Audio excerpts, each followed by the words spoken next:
sound. TV Underground has the best video clips around. TV Underground has the best video clips in town. TV Underground has the best video clips around. TV Underground has the best video clips in town. TV Underground has the best video clips around. TV Underground has the best video clips in town. TV Underground has the best video clips around. TV Underground has the best video clips in town. TV Underground has the best video clips around. Cheers, everybody. Cracking open a sparkling water in honor of tonight's stream. Thanks for being here. Please like the stream and do those other things that I always ask people to do. Thank you. Thank you. I'm multi-streaming again on 3 different platforms right now. 2 platforms, 3 channels is what's going on right now. And I took a nap. I've been so tired lately. And I'm also on Twitch, which is like, if you ever use Twitch, pop in over there. I'll share the link in the YouTube chats. And if you have an Amazon Prime subscription that you don't use over on Twitch, please feel free to go over there and send me your Amazon Prime subscription, because you get a free one. That's all I ask. Let's check out the Crowders. We're gonna check out Steven Crowder and his deposition that he did for his lawsuit. We'll check it out.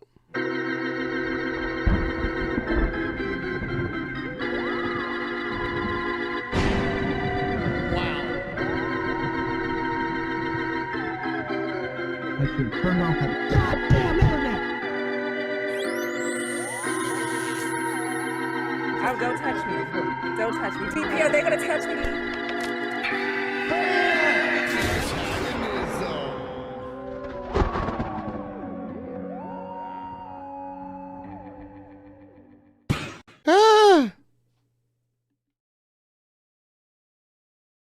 All right. Here it is.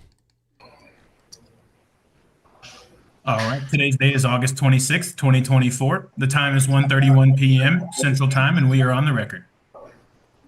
Mr. Crowder, if you'll raise your right hand, I'll swear you in. Do you solemnly swear or affirm that the testimony you're about to give in this matter will be the truth, the whole truth, and nothing but the truth? Yes, ma'am. Thank you. It's interesting how they say that. The truth, the whole truth, and nothing but the truth. All right, sir, can you give us your name for the record? Steven Crowder? You are the founder of Louder with Crowder, LLC? Yes. Okay. Louder with Crowder, LLC is your media company? Yes. You operate a website and make internet videos? Objection form. Yes. I'm just trying to figure out that's what your media company does. That's part of it. What else do you do that you would say that your media company does? We go and pick on college students on campus. Well, it's a general media company. So, yep, there's a daily program. There's Are you Canadian, sir? Separate, reporting and investigative reporting unit, and the website operates separately where someone writes articles. So, social media, kind of all-encompassing media. Okay, so I've got internet. There's a daily show. Let's start there. All right, that's a video show, correct? Yes, sir. And I know that it's also, you can get it in pure audio format too over podcasts, right? Yes. Okay. As far as those videos, where would I see an episode of Louder with Crowder?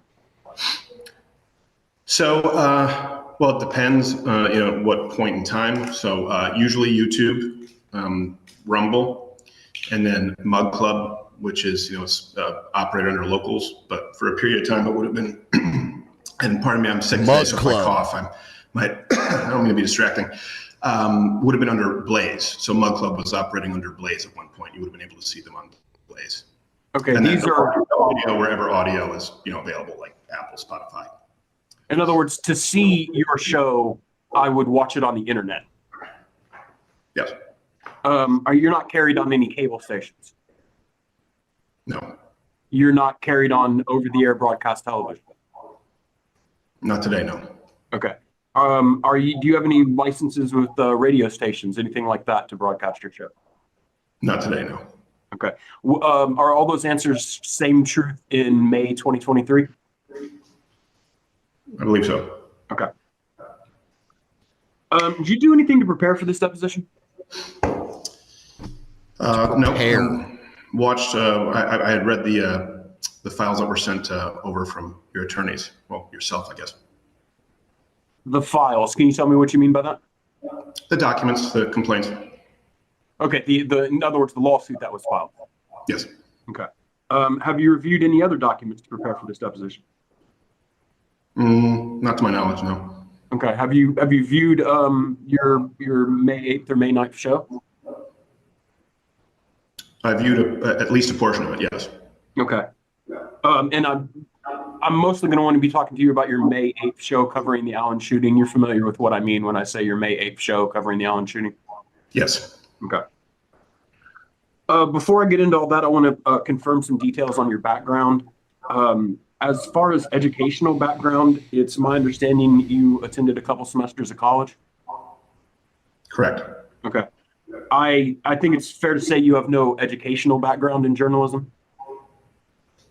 Yes. No, I wouldn't agree. Okay. Can you explain to me what your educational background in journalism is? Years of experience? Well, I'm asking specifically, we'll move on to your work experience. I'm talking about your education at this point, if you have any educational background in journalism. Well, I did study media for, as you said, 2 semesters in college. Okay. So when you were in college for those semesters, part of that included journalism courses? Part of it included, yes, broadcast. Okay. You worked for Fox back in the 2009, 2013 time period? I believe so. Time period sounds correct. Did they provide you any training in journalism? Experience. I understand that you did the job for many years. I'm sure you picked up some things, right? But what I'm wondering actually is, as part of your employment, did Fox provide you with formal training in journalism? They did not send me to journalism school, no. Okay. Now at that time. Damn, I have one hell of a sore neck right now. Sorry, guys. I'm like all twitchy because my neck is sore. Everyone, please like the stream, by the way, if you haven't already. Give the stream a like. If you want to help me get a little closer to the goal, it's pinned right there at the top of the chat. You were doing for Fox was primarily concentrated on more comedic type presentations. Is that fair? No. So back during the time, it's not comedic period when you were working at Fox, would you say you were covering hard news at that point too? Objection form. Sometimes. Okay. And then after leaving Fox, let's start this way. The YouTube channel you had that while you were at Fox, right? Correct. And you've kept using that as a platform ever since leaving Fox, right? Yes. Am I right that there was a brief period where you weren't on YouTube? Is that right? Objection form. How so? Or am I right that at some point you either stopped posting to YouTube or were in some way punished by YouTube? Did anything like that happen? Objection form. Well, there are temporary suspensions that happen on YouTube, if that's what you mean. Okay, but in May 2023, you were posting regularly on YouTube? I believe so. Okay. So, for instance, the coverage we're here to talk about today, that would have appeared on YouTube? I believe so. Okay. Now, ever since leaving Fox, say the past 10 years, fair to say that you've begun to amass a rather sizable audience. Yes. Okay. What is he? Is You he chewing understand gum? that as the size of your audience increased, the magnitude of potential harm that could be caused by publishing a false statement about someone also increased. So he's getting like Alex Jonesed in a way, because Yes. And would you Yeah. agree with me that as that potential magnitude for harm increased and your audience increased, your responsibility as a journalist also increased? Objection form. Well, I've never labeled myself a journalist, but yes. I mean, well, you cover hard news. We can agree with that. Sure. So does Jon Stewart. Sure, absolutely. Right. And let's make it clear, even today, on your show in which you cover hard news, you also do things that are comedic. Yes. Okay. Now, you would agree with me, for instance, that the sort of care that a person like you needs to show might be different if you're just, say, talking with a friend at a bar versus making an announcement over a baseball stadium public address system. You understand what I mean? I understand. Okay. And so when making decisions about how you run your business, I take it one of the things you do consider is the responsibility you have given the size of your audience. Is that right? Well, but take responsibility regardless of the size of the audience. Sure, I understand that perhaps even when just talking to a I neighbor wonder if Crowder's going to get tripped up or a here. friend at a bar, you might be careful about what you say. But what I'm asking is, when you do your job, part of what you consider in how you I create believe your he's being policies- deposed due to a lawsuit based on some allegedly false information on his program. I believe is what's going on here. your requirements, And I believe that the event in question is a shooting. etc., is you understand you're going to be talking to a very large audience and that the magnitude of harm from false information could be very great. Is that correct? There's a lot in that statement. We take care to be as responsible as possible, regardless of the size of the audience. Okay. Last year, when doing an episode of Louder of Crowder, how many people could you reasonably expect to view it? I don't know. So does your, for instance, on YouTube, YouTube tracks the number of views your videos get, right? So, to a degree, yes. Okay. Rumble does the same thing. You can see how many people. To a view your degree? To a degree, yes. I'm pretty sure it tracks them as best as it can to make sure that the ad revenue is accurate. Okay. And so that should give you the number of views on Rumble and YouTube will at least give you a minimum baseline of who saw the video. Is that right? Sounds right. And then you also know that your materials will quite foreseeably spread via social media, right? Sure. You're aware people share your videos. Sure, yes. For instance, when getting a video in this case, when I asked for a copy of the video in this case, I was directed to a website that publishes your videos without any of your input, right? That's my understanding. Okay. One of the things you offer your audience is fact checking of the news, correct? Correct. Okay. In fact, let's bring up tab 1.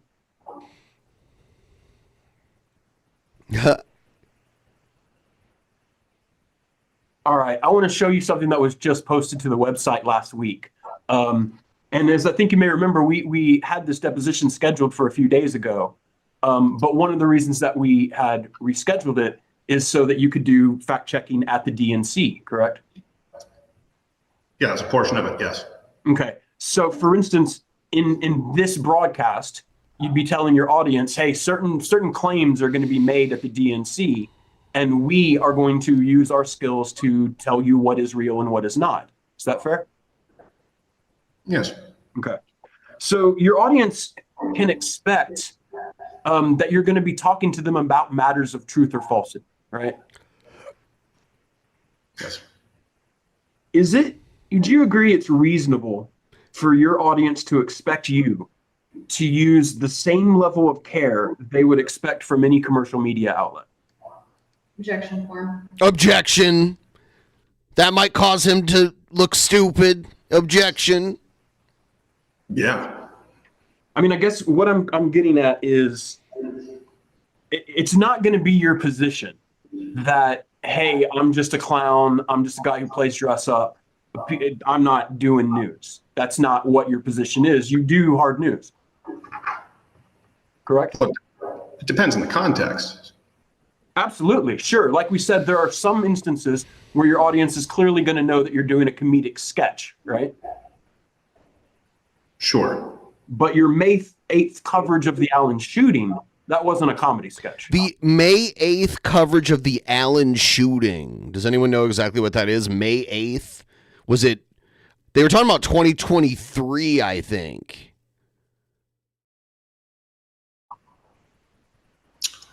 I don't know if it included sketch elements. We often mix news with sketch elements, but no, not the commentary on the reporting. No.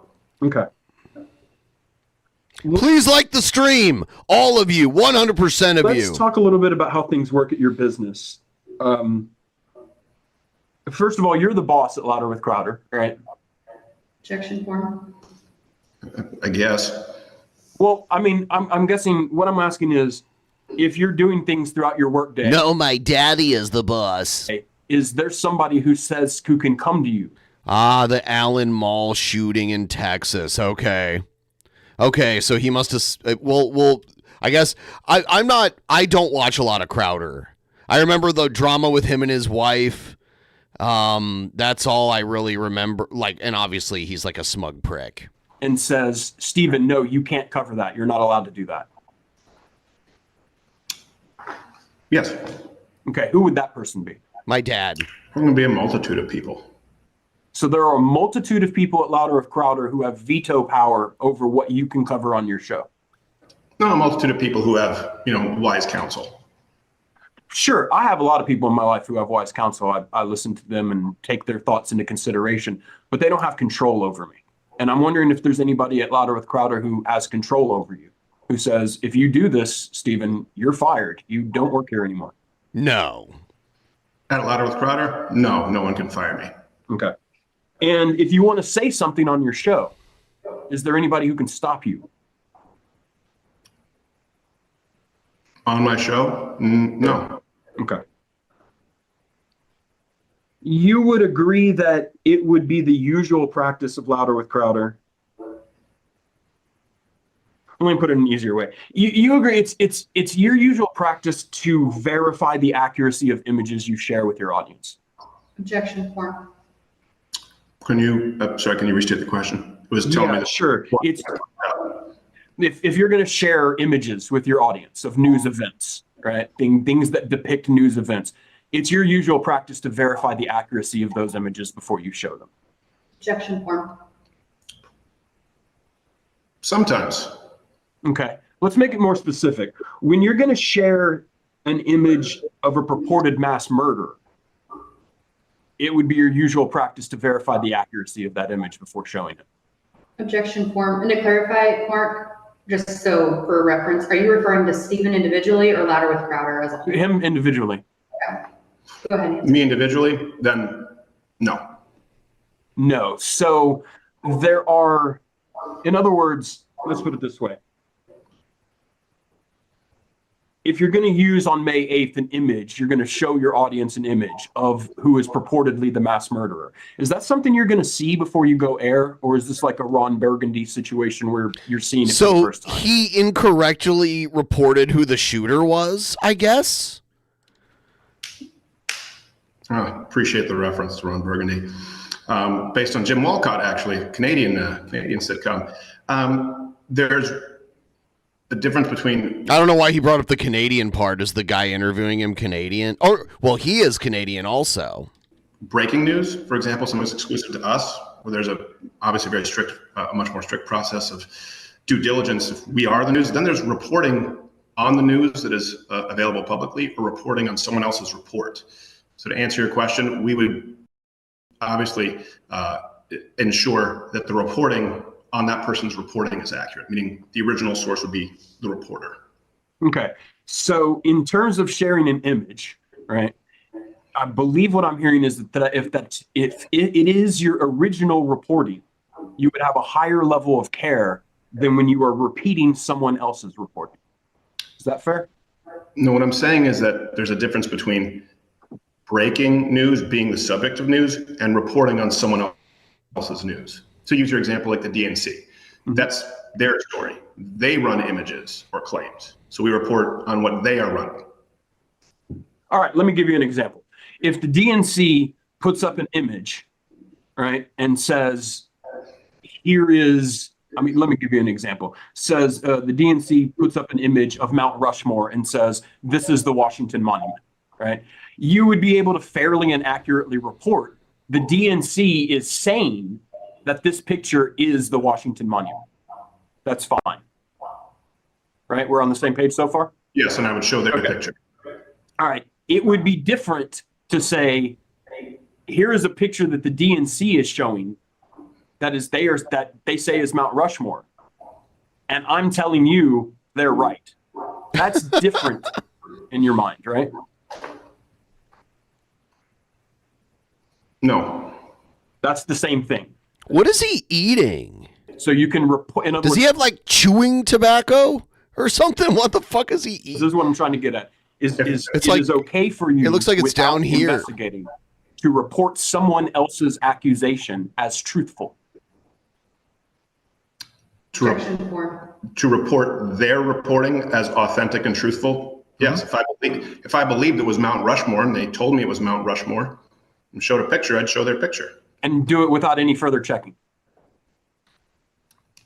Myself at that moment in time, if I believed it was Mount Rushmore that they were, why would I not believe the DNC? It's a good question. DNC is an organization you might not always believe, though, right? That's fair. Right?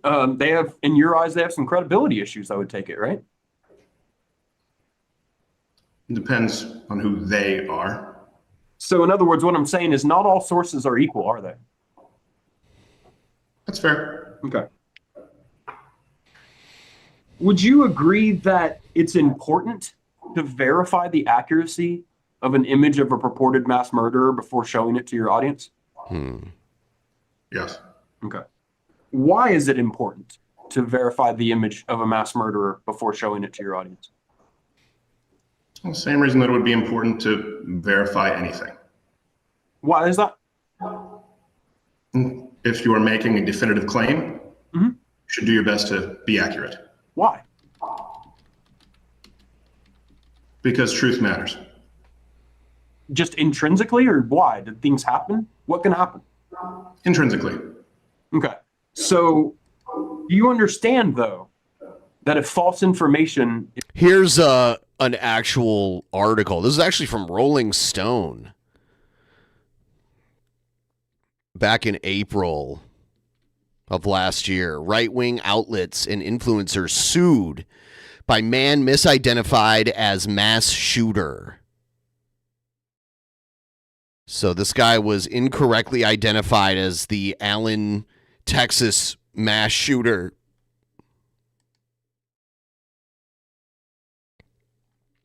Pretty crazy. Is posted about somebody, is published about somebody. That can have effects on the people who are the subject matter of those reports. I would assume so. Is that something that you can, let's put it this way. If you have news that you're going to report that, if false, could have a damaging effect on someone's reputation or cause them grief, you would agree you need to take special care with that kind of news. If one is making a definitive claim, they should do their best to be accurate. Do you know the difference between a primary and a secondary source? Yes. Okay. Can you help us understand that first by telling us what is a primary source? Objection form. Well, it would depend on the context when you're discussing journalism, or if you're discussing, like I said, commenting on someone else's journalism. Primary source would be the primary reference point, person who's the originator of it, and a secondary source would be a corroborating resource, confirming or also covering it. Okay. I'm going to kind of give you what I believe would be the understanding that I'm operating from, just so we can talk using the same terminology, right? Like if I was going to tell you, if I'm going to talk about a chair, I'm going to tell you what a chair is, right? Have you ever heard that a primary source would be information that originates from a person or entity that is either has a firsthand account or is actively involved in the events being reported? Yes. Okay. And then a newspaper, for instance, or a academic treatise or some other publication that is writing about an event that it did not have firsthand involvement in, that'd be a secondary source. Does that seem fair? Yes. Okay. In terms of, let me do it this way. You would agree. I keep looking at the you painting. should not display the image of a suspected mass murderer unless the image had been confirmed by someone involved in the official investigation or by reference to some kind of primary source. Do you agree with that? No. Okay. And would you agree that you don't fulfill your responsibility in verifying the photo of a mass murderer by assuming that another news organization has verified the photo? No. Okay. I don't agree. What are your requirements for publishing a photo allegedly showing a mass murder? Objection form. Someone told me it was. So the process would be similar for any stories in which we're not the primary source, to use your example, would be to find at least one source that would be viewed as legitimate. So usually that's why, when we provide references, we often use left-leaning sources, which we make available every day for every show, and then confirm it with another source where it is available. That would be the process when it's someone else's reporting. If you just showed up, please like the stream. Thank you. Does it matter? His beard is lopsided and it's bothering me. It's like bubbling out to our right, his left. Or who's reporting it? That's why I said you try and find I'm enjoying watching him sweat. It is very amusing, I will say. Thank you, by the way. I believe that was the first dono of the stream. So thank you so much. The most credible source to use as a primary source, because it's a little different when covering news. Mm-hmm. So to give you an example, if there is a new study conducted on, let's say, a COVID intervention, primary source would be one on PubMed, right? The people who conducted the trial. Secondary source would be CNN covering said clinical trial. So same principle, but it's a little different when covering someone else's reporting. So the primary source that we would look for would be as authoritative as available at that time. All right, so to use that example, if you didn't have access to the PubMed article, but you did have access to a CNN report in which they reported on the PubMed article and cited that PubMed article, that's probably okay to report on. You would agree? I would report according to CNN. Right. What if CNN didn't have any sort of primary source? What if CNN just reported a fact, but it didn't have any source? That's why I would report it according to CNN. Okay. And it would be important for you to make clear that you had not been able to verify that. Would you agree to that? No. Okay. Let's talk a little bit about this incident we're here about today. You understand that on May 6, 2023, a neo-Nazi mass shooter murdered several people at the Allen Outlet Malls. Objection form. No. No. You don't understand that right now, sitting here today? The way you said it, no. Help me understand what you mean by that. He's going to say he wasn't a neo-Nazi, right? What is it about that I don't understand a neo-Nazi mass shooter. No. Okay. Mass shooter, yes. No. Neo-Nazi mass shooter, no. Okay, you're aware that the shooter had tattooed neo-Nazi symbols on his body. Sure. You're aware he did it. You're with aware. the right-wing You're aware that he had neo-Nazi tattoos on his body, right? Death Squad vest. Right, you don't contest any of that. I'm aware that was reported, yeah. All right, well, I'm not asking you whether it was reported. I'm asking you whether you can, like, do you believe that's true? Do you contest that? No, I don't contest any of the tattoos, no. Okay. So I guess the hang up is you have a shooter who's tattooed up with a swastika and SS lightning bolts, but you're hesitant to call that a neo-Nazi mass shooter. Correct. Okay. You covered that shooting on your show and your website? Objection form. I discussed it on the show. Okay. And there was an article on the website, right? That's my understanding. Okay. And you agree that in covering the shooting, that an image was repeatedly published of my client, Mauricio Garcia, who had nothing to do with the shooting. That's my understanding. Okay. Let's talk about the show, the May 8th show. In that show, you told the audience that the media was lying about the shooting and that you were going to show them the true information, right? Objection form. I don't know if those are my words, but okay. Well, let's pull up tab 2.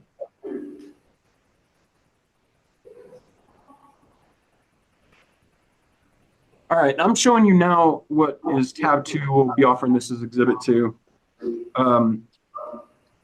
This is every day with your show. There's also a web page posted called the show notes, right? Yes. Okay. And today I'm just going to read the first paragraph here. There was a deadly mass shooting in Allen, Texas, and we have information on the killer, Mauricio Garcia. We'll be refuting the media. I went into this totally blind. I had no idea that I think I remember the shooting, but all the shootings just run together. You know, like it's such a regular thing, unfortunately. So I didn't remember this specific incident, but what a shocker. They're always at a mad dash when a mass shooting happens to label the shooter as like an immigrant or like a left-wing extremist. Lies about the fact that he was a white supremacist and so much more. You see that? I do. Okay. So again, you had information on the shooter and you were going to refute the media's lies, right? Yes. Okay. So when viewers tuned into this, they could reasonably expect that you were going to be trying to provide them with true information about the shooter. Yes. And that in providing that information, the information that you had, you demonstrate that the media was lying about the shooting. Primarily, that the media was lying about the shooter seems to be the copy written there by Brodigan. Yes. Sure. Let's change that. Media. Because the shooting itself is a bigger topic than the shooter, right? Just one person. So let me ask that again. You had information on the shooter, and you would be refuting the media's lies about the shooter. Well, that's a description. That's a description written by Brodigan on the website, a synopsis of the show. I spoke on the program regarding the media lies and what they were. Well, let's take a look at that. Let's bring up tab 3.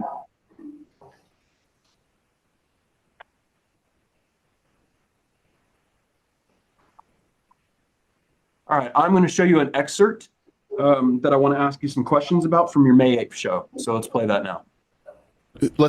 Who the shooter was first. Okay. So you're going to hear the media give you some reports. A lot of what they say is bullshit. All right. Shooter was a 33-year-old Hispanic male. His name was Mauricio Garcia. Mauricio Garcia. Now, the reason that we are pulling this, and you're asking yourself because we make the references available, we're pulling this from Today News Africa, is because it's the only It's the only news outfit showing you the shooter's face. You won't find his face in, here you go, NBC, Wall Street Journal, CNN, CBS, Washington Post. They want to tell you that he was a white supremacist, yes, and not see his very Hispanic-looking face. Right. And a second ago, I actually signaled you because CNN had that lower kind of chyron that said basically that this person was influenced by white supremacy. That's the headline that they're running with right now. Yeah, they always want to push back against that, even if there's evidence to suggest that it was. They're always pushing back against it. Now, over. Yeah. To make sure they drill it in. Okay, my first question is, in the lead up to that show, you had been reviewing a lot of media coverage about the shooting. Objection form. Yes. Okay. And that review of the media coverage showed that Today News Africa was the only news outfit purporting to show a picture of the shooter's face. Correct? Can you repeat the question? Yeah, sure. That review of media coverage, that showed that Today News Africa was the only news outfit purported to show the shooter's face. No. Okay. So when you said we're pulling this from Today News Africa, it's because it's the only news outfit showing you the shooter's face. That wasn't accurate. Sorry, what was the last part of that question? That wasn't accurate, what you said in the video. What I was saying was it was the only place currently with an article including the image of the shooter. Yeah. Okay. At that moment in time, as I believed it. Right. So when you were making that broadcast, your review of media had shown you that Today News Africa was the only news outfit doing that, showing a purported picture of the shooter's face. No. Okay.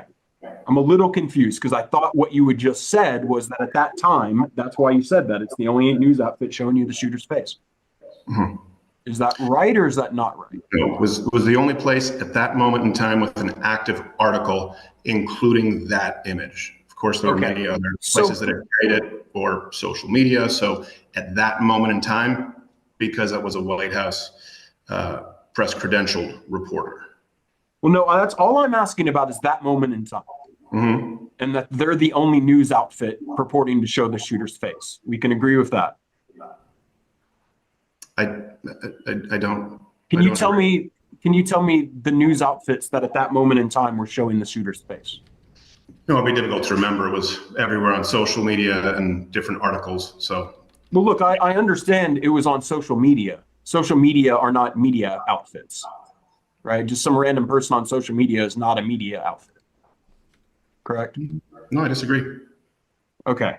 So if you just came across a random account, they, Ultra MAGA guy 567, and you saw the picture there, you'd say, well, look, that's a media outlet publishing this photo.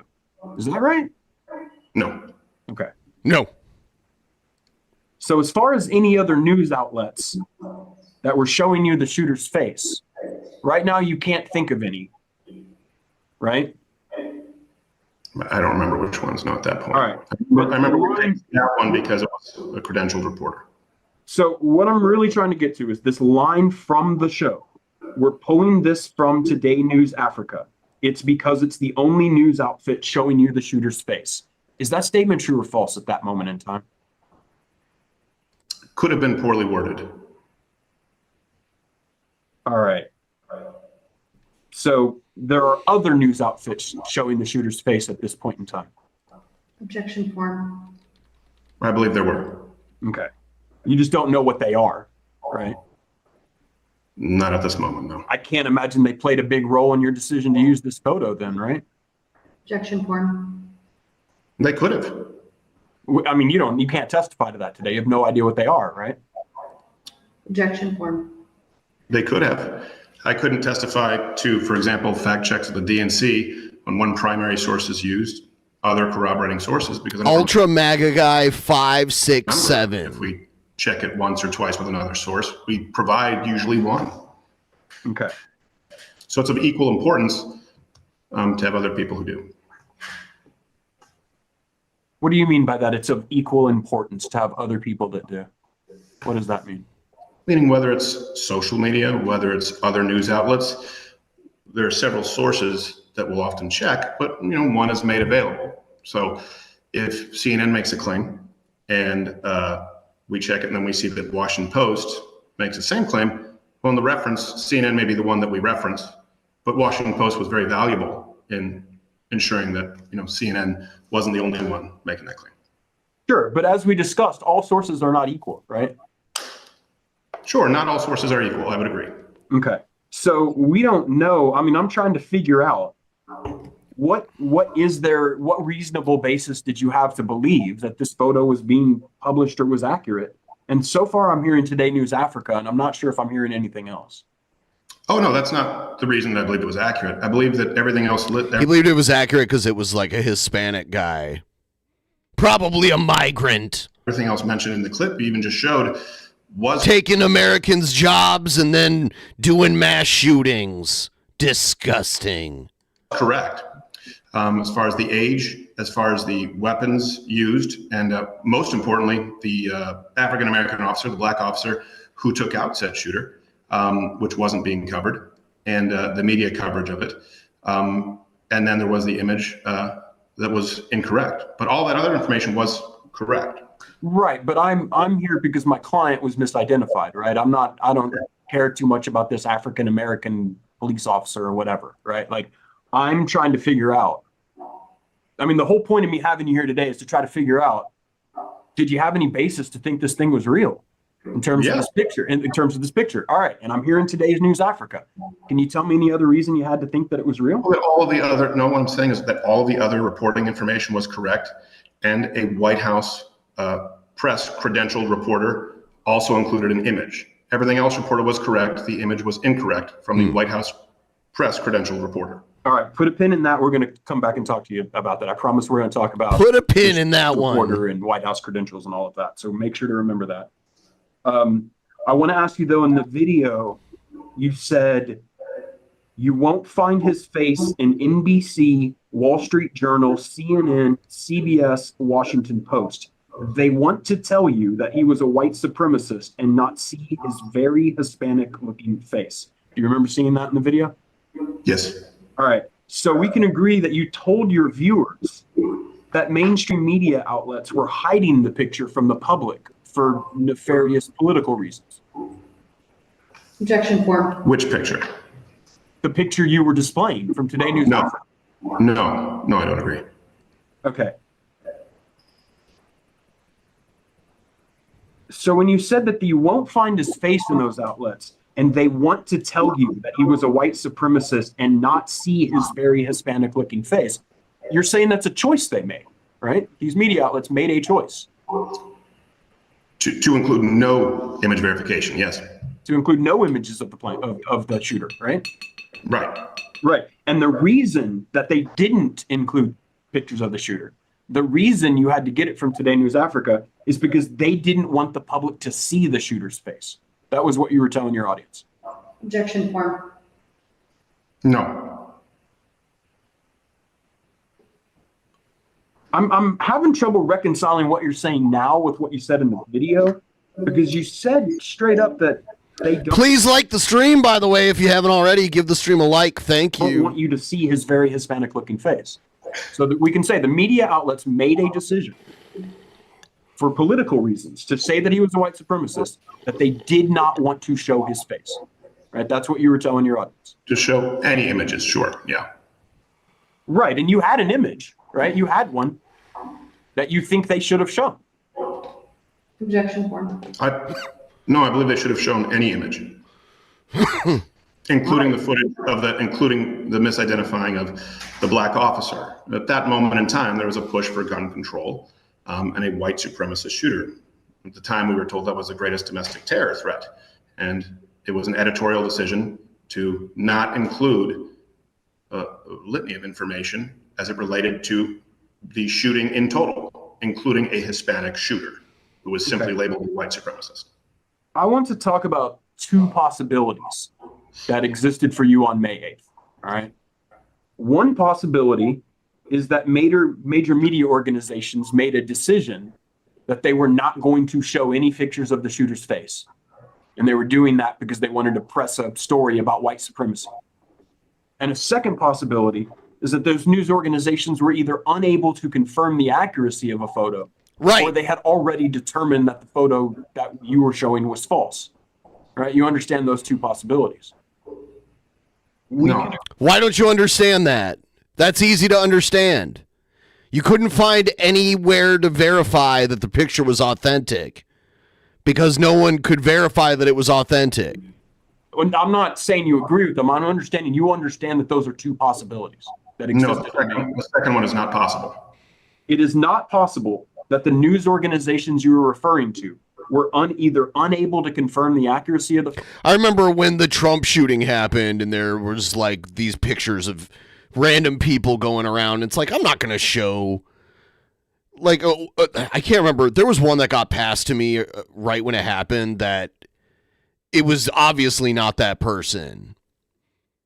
But I had people sending me shit that was unverified before they actually did identify the shooter. Photo or had already determined it was false. You're saying that's impossible. You just said had determined the image I showed was false. Correct. They would not have been able to do that because I was reporting on their reporting. So they wouldn't have been able to report on my image being false or confirm it because their stories were already out there. Wasn't your image though. Right? Beg your pardon? We just talked about you didn't break this image. Oh, sorry. When you said my image, you said they wouldn't. You said second possibility, definitively using that they determined my image was false. I was the image you reported, so that wouldn't be possible. Let's rephrase that because I'm just saying the image you used. All right. Let's take the image you used and divorce it from your production. Right. That is a physical image that existed out there in the world.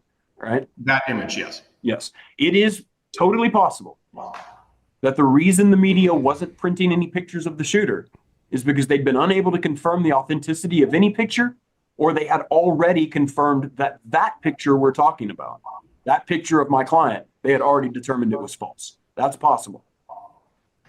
It's possible. Now, of the two possibilities, you have one where the media intentionally doesn't want to show the picture for political reasons, or two, they had simply been unable to confirm a picture. The second possibility is more likely. You'll agree to that? Objection for. He's going to say no. No, I don't agree. Yeah, because that's his defense.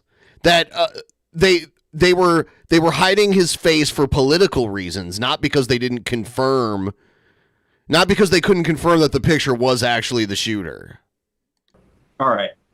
Do you really think it was rational to think that the Wall Street Journal, of all places, had made a decision to not show the shooter's face so that they could push a narrative about white supremacy? Yes.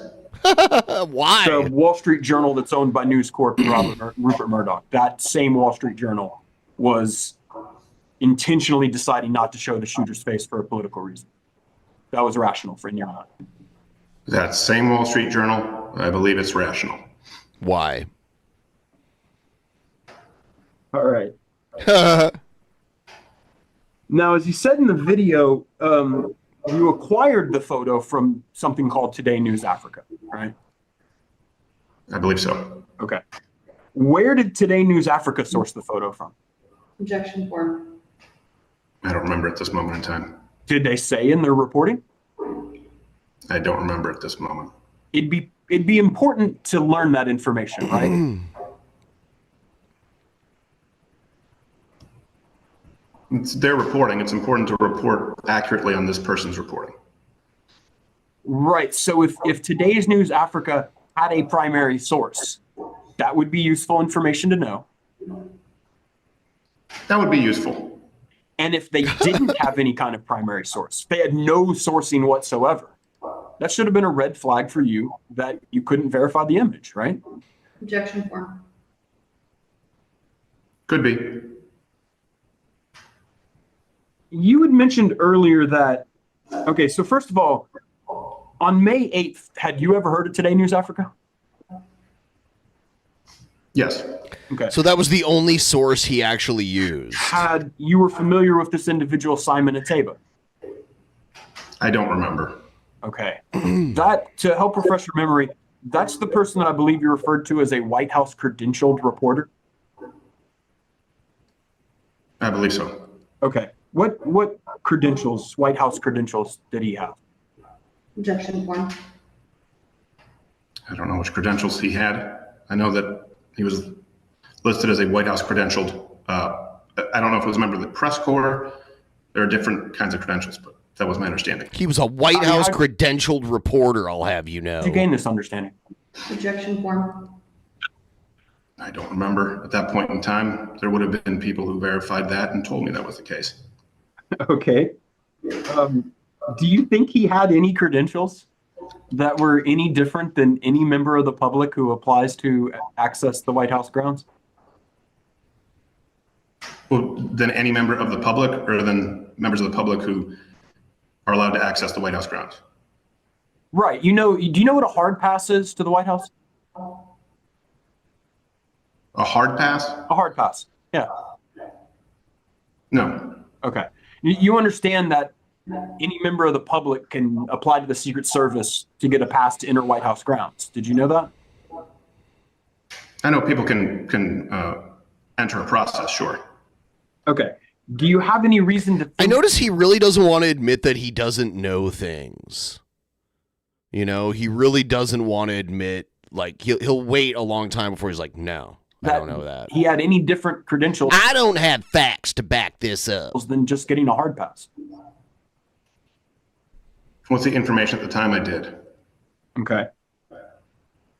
And do you have any reason to believe that, well, for instance, like, did you think he was a member of the White House Correspondents Association? Objection form. I don't recall at this time. Okay. There are a lot of media organizations who have something that they call White House correspondent, right? Correct. Okay. There are even organizations that have people who belong to things called press galleries. They have credentials from a press gallery. Are you familiar with that? Yes. Okay. He's the most smartest guy. Think that Mr. Look at Akeba him. had credentials from a press gallery? Objection form. I don't recall at this time. Okay. So in terms of, let me ask you this, in terms of why you believed, well, let me stop because I'm making an assumption. Did you believe that Today News Africa was a credible and reliable news source? It's my recollection that at that moment in time, I was informed that it was. Okay. And why did you believe that? Objection form. Is Today News Africa like a satire website or something? No. I'd be guessing. I would assume because there were other places that were including that image at the time, and people on my staff said that it was. Today News Africa, headquartered in Washington, D.C. Weird. Ooh, if you Google it and you go to the website, you get one of those, the connection is not private.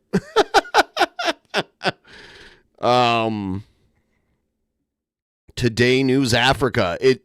They are headquartered in DC. Yeah, they have a sketchy website. Let's first start with the first part. There were other places using that image at the time. Sitting here today, you can't name any of those, right? I can't remember them unless I go through perhaps your suit. I believe you include some. There's definitely some. You definitely have co-defendants, right, who have done it on varying dates. I'm sure none of these people, you understand we have lawyers in this room from Univision and Newsmax and for Mr. Schroyer. None of those, you didn't rely or see on any of their reporting to do your reporting. Objection form. They would have been included. Did you? Well, some of them occurred after your reporting, so that wouldn't have been them, right? Well, the ones that occurred before, as you just mentioned. Right. And do you know any of those? Objection form. I would have to go through your suit. Okay. I think we can assume, let me take a publication, I'll take one out of thin air.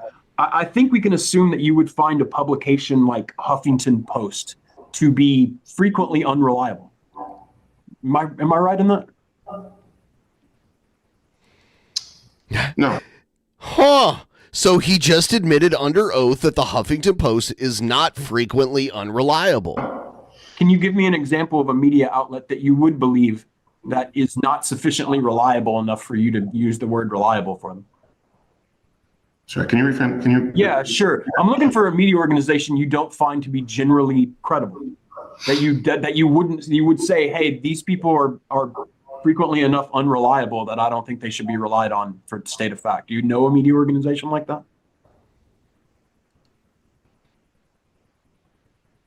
Well, the issue is there can be many different news outlets that are reliable at that moment in time, especially if it's original reporting. And that's why multiple sources are often included. But Huffington Post, I would say, is reliably opinion presented, obviously leaning left. As far as unreliable, anyone can be unreliable, make mistakes, and they can be reliable in other instances. Right, but we talked about how not all sources are equal. Some sources are well more reliable than others, right? Sometimes. Okay. So let's take, for instance, let's take Huffington Post. Huffington Post has a White House correspondent. You understand that? If you say so. Okay. That fact, the fact that they have a White House correspondent, that doesn't make them reliable, does it? It would be something taken into consideration. I would tend to imagine that you would find the majority of White House correspondents to be generally unreliable. Is that not true? Objection form. I would generally disagree with many of them. We're only halfway through it. We'll see how much longer we do this. Well, I mean, you tell your audience on a pretty regular basis that various mainstream organizations are lying to them. Right? That's correct. Not just unreliable, not just makes mistakes, actively lies to them. You've told your audience that many times about mainstream media. And there is a difference, yes.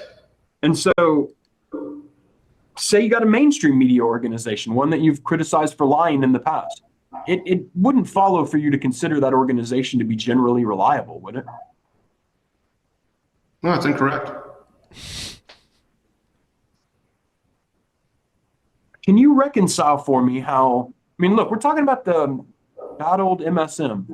I don't know how much he's being sued for. I missed that part of the article where it said like how much the lawsuit is for. Ones who lie all the time. Can you reconcile to me your position publicly that these organizations are filled with politicized liars with the idea that no, actually they're generally reliable? I didn't say they were generally reliable. Okay, that's what I want to make sure of. I said I wouldn't write them off as unreliable. Right. There have been people who I disagree with politically tremendously, who have outright lied in some instances and then have done original reporting in other instances. And so you know to do your own due diligence when you're dealing with that kind of media outlet, right? Objection form. Go ahead. Yeah. With any media outlet, but I wouldn't write off one as completely unreliable or one as completely reliable. That's what I make it available. And why it's important to do your own due diligence, correct?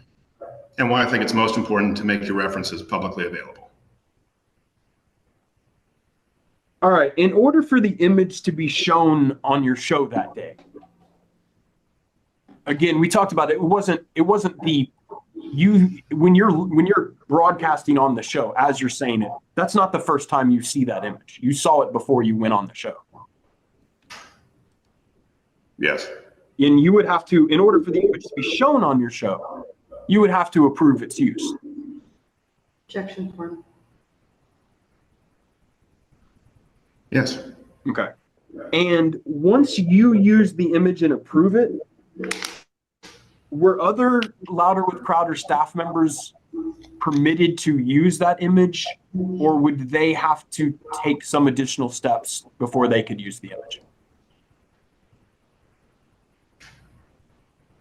They would be able to use it. Okay. Before you decided to use our I don't believe image, there's any, I think this is just a lawsuit. I don't believe there's jail time on the table. I believe this is just a lawsuit, so the most he stands to lose is money. He did show an image to his, millions of viewers of a guy claiming that he was a mass shooter when he was not. Did you know if you were looking at the original image? What do you mean? If the image that you were looking at was the original image, or if it had been somebody else's edited image, if it had been cropped, changed, manipulated, anything like that. I don't recall at this time. That would have been a process. I don't recall. Staff with any image. Did you know who took the original image? I don't recall at this time. I don't recall. Did you know when the photo was taken? I don't recall at this time. I don't recall. Reference the person who had included that image. How many in a row was that? Did you know where the photo was taken? I don't recall at this time. Ah, wow. Did you at least know why the photo was taken? Again, I don't recall at this time. Okay. Well, we know we're looking at a booking photograph, right? Beg your pardon? He manipulated footage on Fox News of a scuffle he had with a union member at a union protest, like, 17 years ago or something like that. We know we're looking at a booking the photo that you used in my client. We know The edited video made it look like the guy just attacked him, but in reality, he like pushed the guy from behind and knocked him over. We're looking at a booking photograph. A booking photograph? Correct. Do you mean a mugshot? Correct. Well, I don't know that we know that right now, but that was the reporting from sources at that time.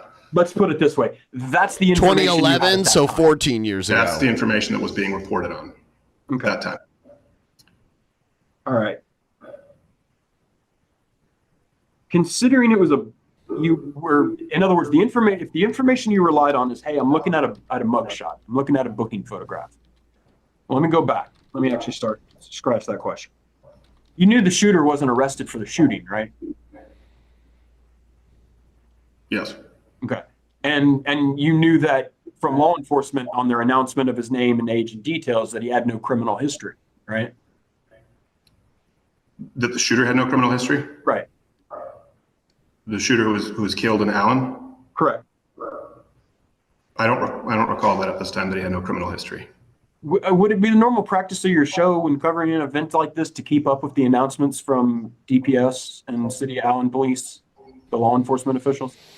Objection form.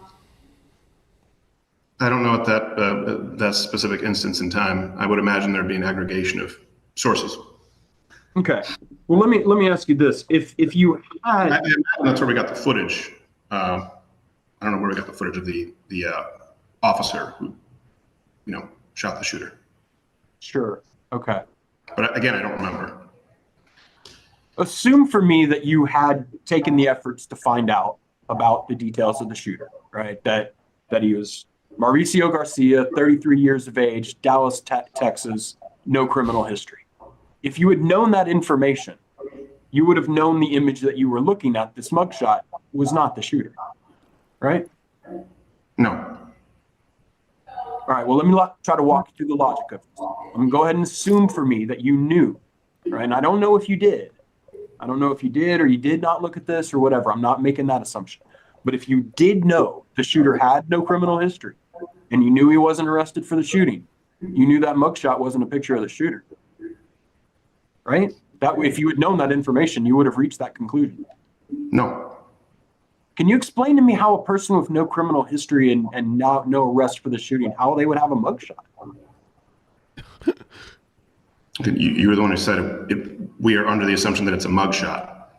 I know that at that moment, Mauricio, I just want to make sure I'm understanding Mauricio, because obviously it's a little complicated. You just mentioned Mauricio Garcia, 33 years old, right? Dallas, Texas area, Hispanic.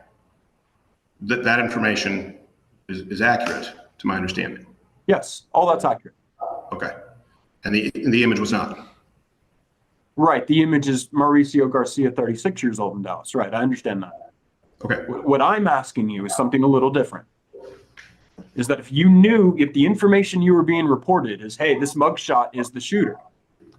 But if you had known he had no criminal history and wasn't arrested for the shooting, you should have concluded based on that information that that's not the shooter. Is that fair? No, I disagree.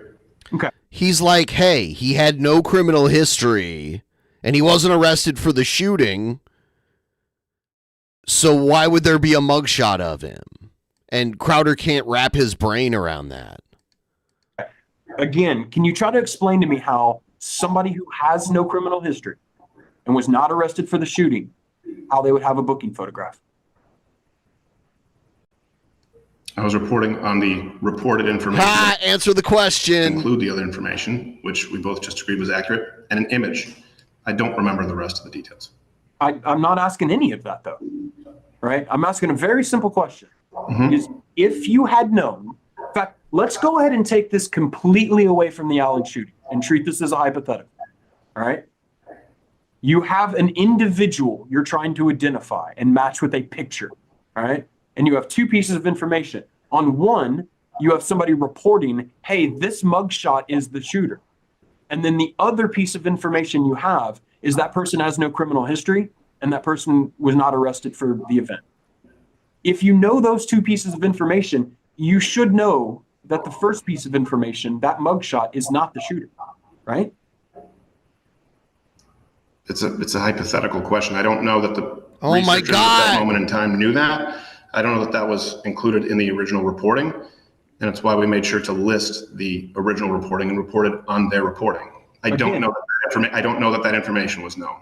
I'm sitting here, I'm telling you right now, I don't think you or your people did know that. I don't think so. I have positions about whether I think you should have known that. But what I'm asking is, if you did know it, if you did know the shooter had no criminal history and you did know that the shooter was not arrested at the scene, then you would have known that a mugshot was not the shooter, or at least would have raised serious doubts about whether that was the correct image, right?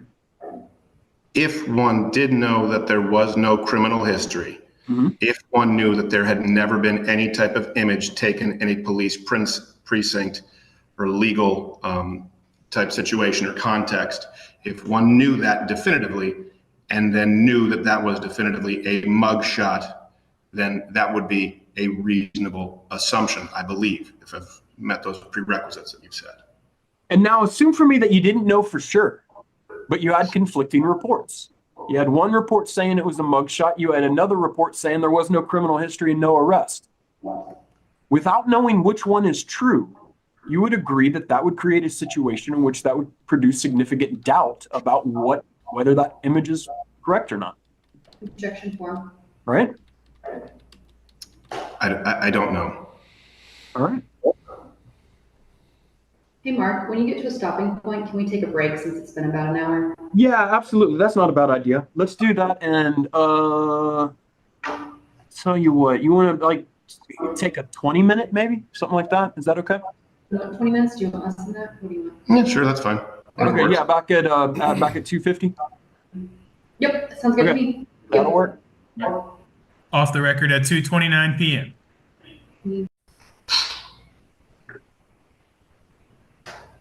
The time is 2:53 p.m. We're back on the record. I want to ask you about something you said during the show.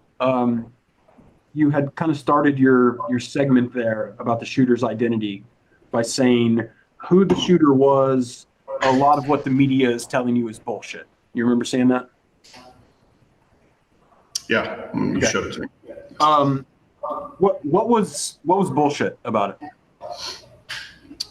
Well, if I recall in the context of that, and we ran clips or segments to this effect, was the white supremacist mass shooter, and then of course the aggressive push for gun control.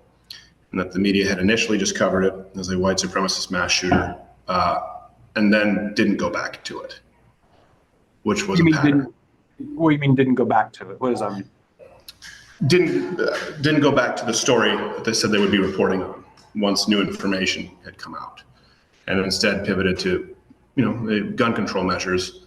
White Crowder. And I believe that we were pointing out at that point that the black officer used white powder would be described as an assault weapon. So are you saying that they abandoned the idea that the shooter was a white supremacist? Powder. I'm saying that the coverage Powder. significantly less afterward. After what? After the name and information on the shooter was available. Chowder. Well, the name was available well before you did your broadcast, right? Sure. Like the media, in other words, when the media was calling this person a white supremacist, this narrative that they allegedly abandoned, it was known that the shooter was a... Yeah, the guy actually was a far-right extremist, but they wanted to claim this, like, Hispanic guy was actually the shooter. Who's an extreme leftist? Hispanic man. Well, I didn't say they allegedly abandoned that.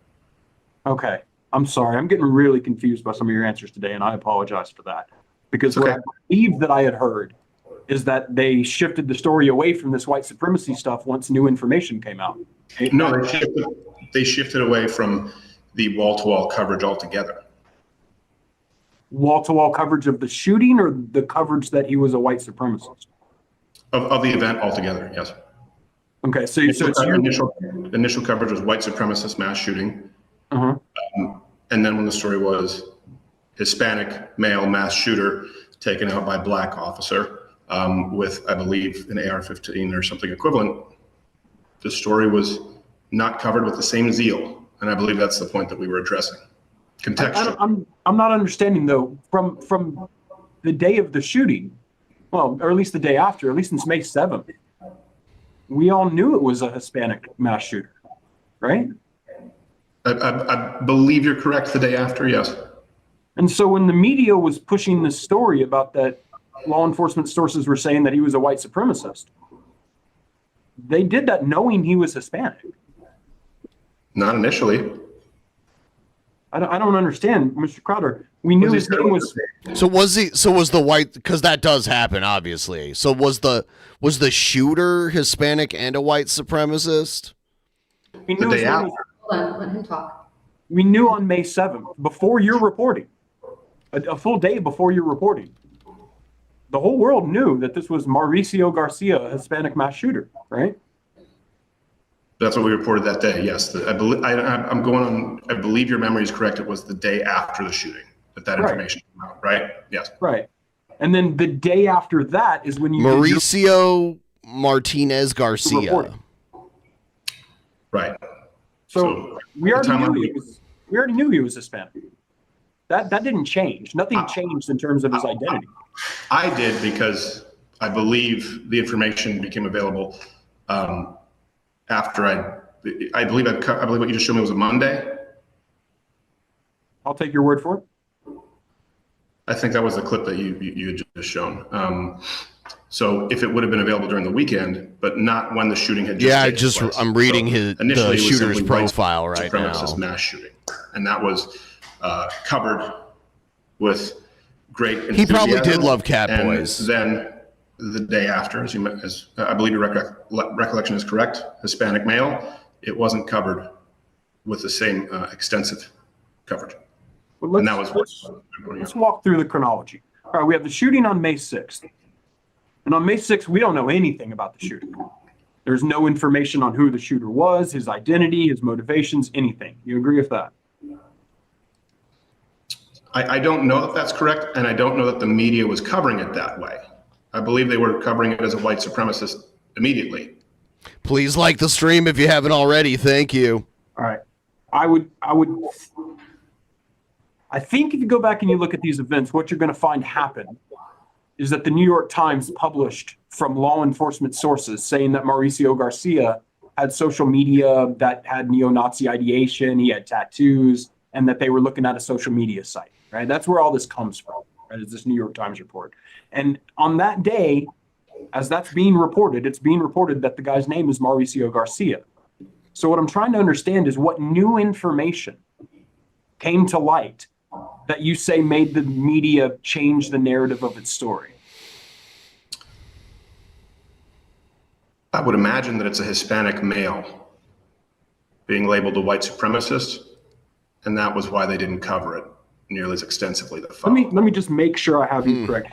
Do you think that the media was saying, that mainstream media outlets were saying that the shooter was a white supremacist shooter, and they did that without saying that he was Hispanic or given his name? I believe that they were reporting, my recollection is reporting that he was a white supremacist. And as it was circulating, this was a Hispanic male.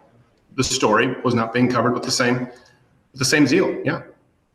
No, again, I'm going back to the idea of, do you believe that there were reports identifying the shooter as white supremacist that also did not include his name and a clue to his ethnic identity? There could have been. I don't recall exactly. I'm going by your timeline. Yeah. Yeah. Okay. All right. But I do remember at that point in time, it was labeled the greatest domestic terror threat, white supremacy. And that was something in the media quite a bit. Absolutely. It was always something being covered. Completely. I agree.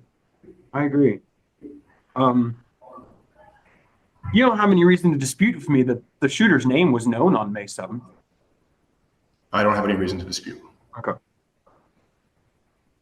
You said that my client has a very Hispanic looking face. Oh my God. What does that mean? I didn't see the original broadcast. I wonder if I can find that. It means exactly what I said. Can you explain it to me? I'm confused as to what that means. You're confused as to what a Hispanic person looks like? Yeah. Is there anybody Hispanic on this Zoom call right now? Objection form. Well, I see a lot of boxes. Well, you got some pictures in front of you. You got gallery view. Is there any Hispanics on the call right now? Objection form. I wouldn't, not one that would jump out to me as a very clearly Hispanic male face. All right, so help me understand what that is, because there is a Hispanic on this call. What is a very Hispanic-looking face? Objection form. In the context of white supremacist, people generally think of white people, and this was clearly a Hispanic male. Are you saying that Hispanic people are not white? That's what you're saying? I'm saying they aren't typically white supremacists.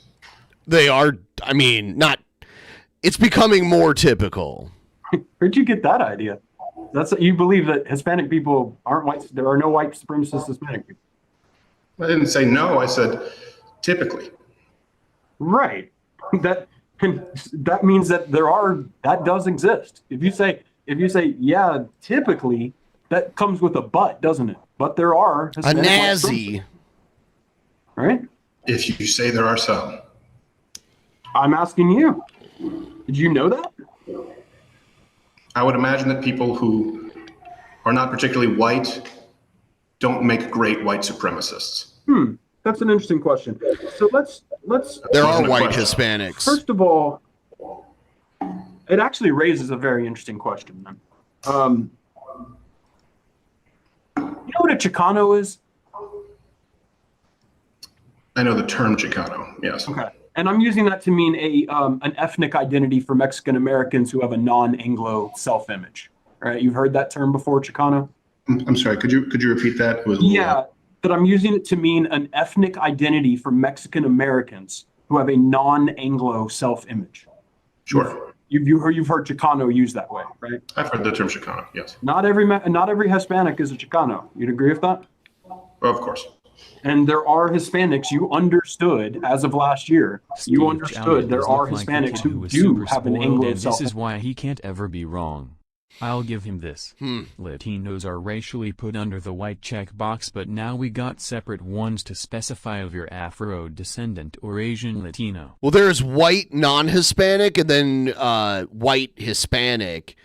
Because Hispanic, there are black Hispanics like the Dominican Republic and brown Hispanics and white Hispanics. It's, Hispanic isn't really a race.